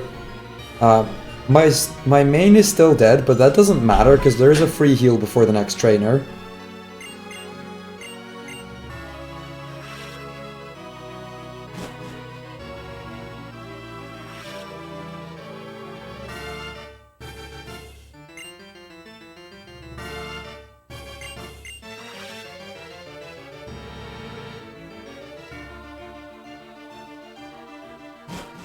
Oh, is that what it's from? Yeah, that doesn't surprise me.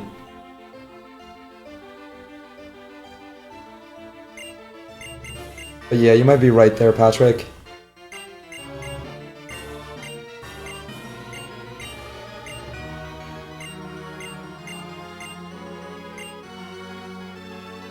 We see Get says he's gonna clear the way here, and we're gonna go in. This is where we meet N, who's there with his Zekrom.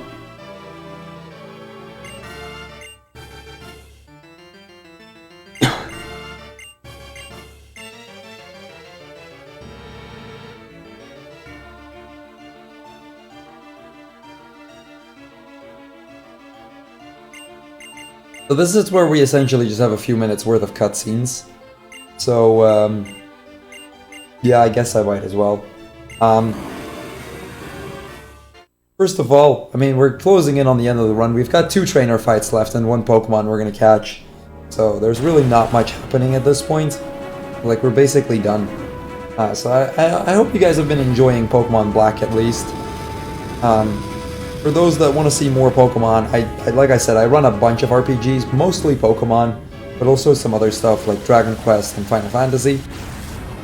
And I do a lot of a lot more challenge related runs, like 100% things, catch 'em alls. Recently we did a Let's Go Eevee Pikachu run with only Bellsprout, for example, that sort of stuff. And just the other day I did an old trainers runs, that sort of stuff. So if you're into that sort of thing, you know, hashtag shameless self-plug, you're welcome to throw a follow or something.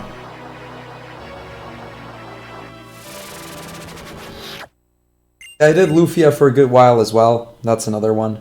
Oh, this is where we get Reshiram, by the way. The reason we got the White Stone earlier was because that unlocks Reshiram.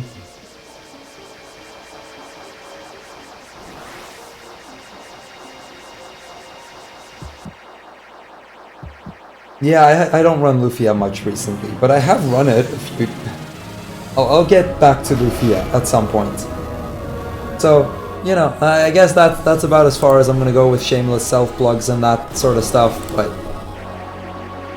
I mean, there's gonna be an amazing week of RPGs here as well, but... figured it might be worth something, at least.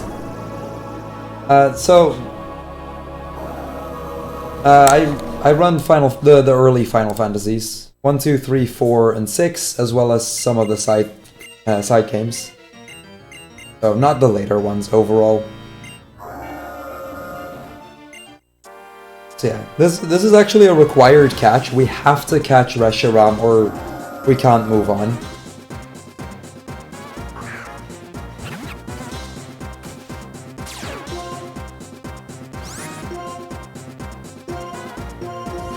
But that's why we have the Master Ball.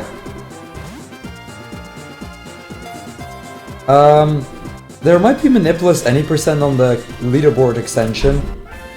Pokemon has quite a few extended leaderboards where, among other things, Manipulus things are usually on there. I don't know if there is for Black and White, but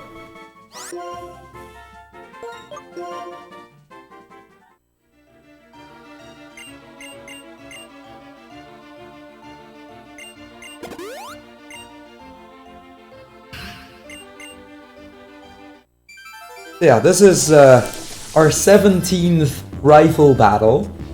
And our last one as well. This is N.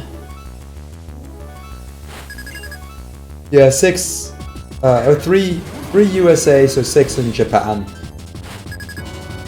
But when I say 3, I also mean actual 3, like Japanese 3. Though very rarely.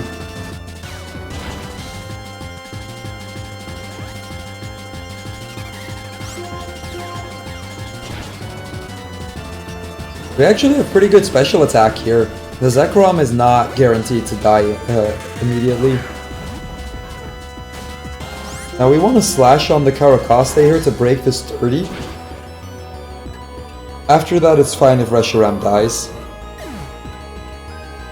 We're just going to send out Embor.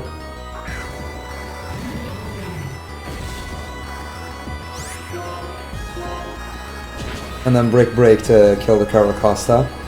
This one's quite dangerous if you don't get the kill. Like if you don't get the... oh sorry, if you don't get the sturdy break.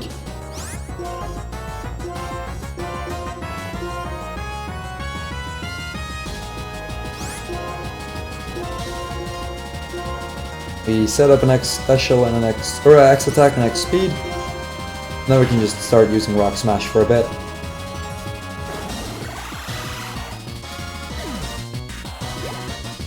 I've run both 3 and 6, if we go by whichever count.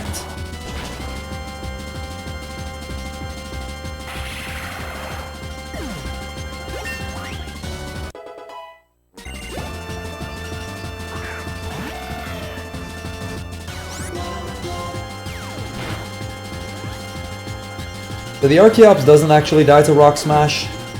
The only one we need Brick Break for. We want to use Rock Smash over Brick Break most of the time because it saves 1 frame. Because the attack or the move has 1 fewer character.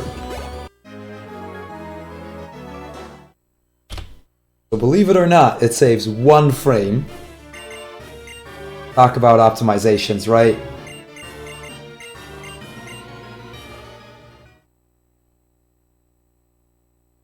So now that we've defeated N, we have one more fight left here against Getsis.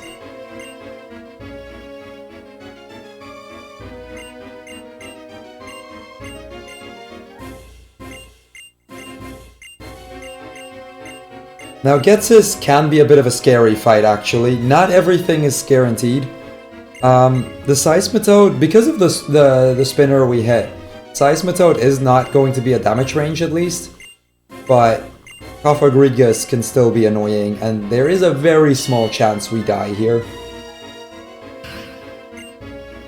It's incredibly rare though. I've never died in a run yet, but I know it's possible. So this is Getsis. He's the final boss of this game. We're gonna start off by using Fusion Flare with Reshiram. That's mostly just so Reshiram gets toxic. We want the toxic to go there. Because Cofagrigus always does that turn 1. And then we want to switch to Embor because we want to set up here.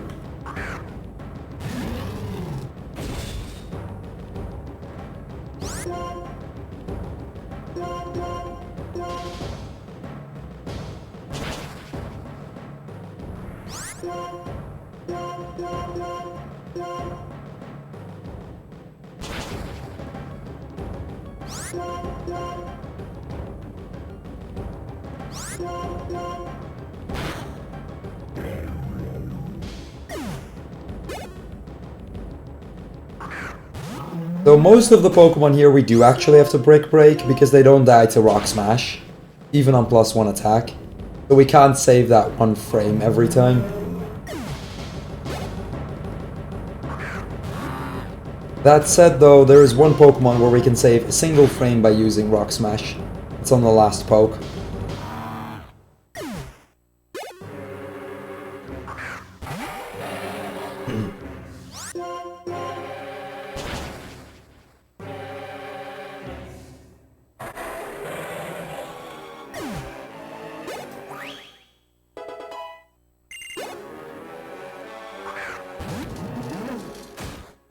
At this point, the fight is guaranteed for us to win.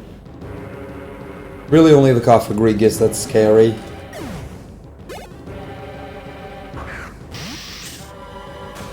Here we can save 1 frame by using Rock Smash. It's a single frame, but it's still cool to save that, right? So HS time is when N says farewell. There's a cutscene coming up where N says farewell. It's about 1:20 away right now. At the fade out after that, that's where time is at.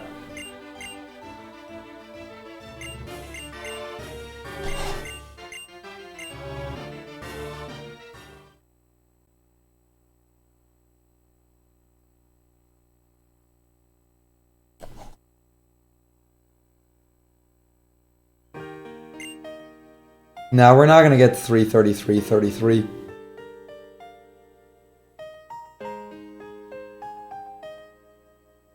That scene here is too long.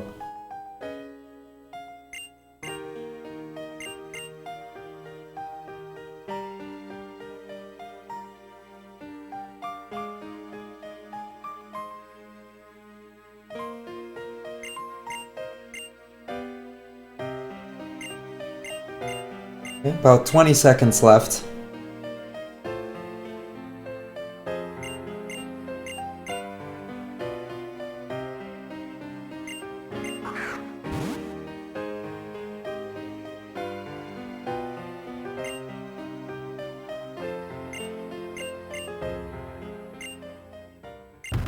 Time. And so that's Pokemon Black, everybody. Hope you guys enjoyed the first run for Questing for Glory. We've got a whole week of very cool stuff coming up still. I'm glad the first run didn't completely ruin the marathon, at least. I did my part. I believe next up we have... God, I should know this. I checked this beforehand and I'm still not...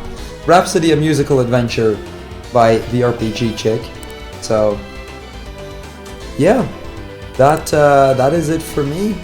My name's Crrool, and yeah, I hope you guys enjoyed. Again, thank you to everybody from the organization for letting me run Pokemon on here. It was a very last-minute submission because I saw there was no Pokemon on this thing, and like a big RPG marathon without Pokemon would be a bit of a waste. So. Last minute submission and then open the run. It's been a blast. So thank you guys everybody for joining me. Thank you again everybody that organized it, and enjoy the next couple of months. And high spirits, I'll let you take over whenever you're ready.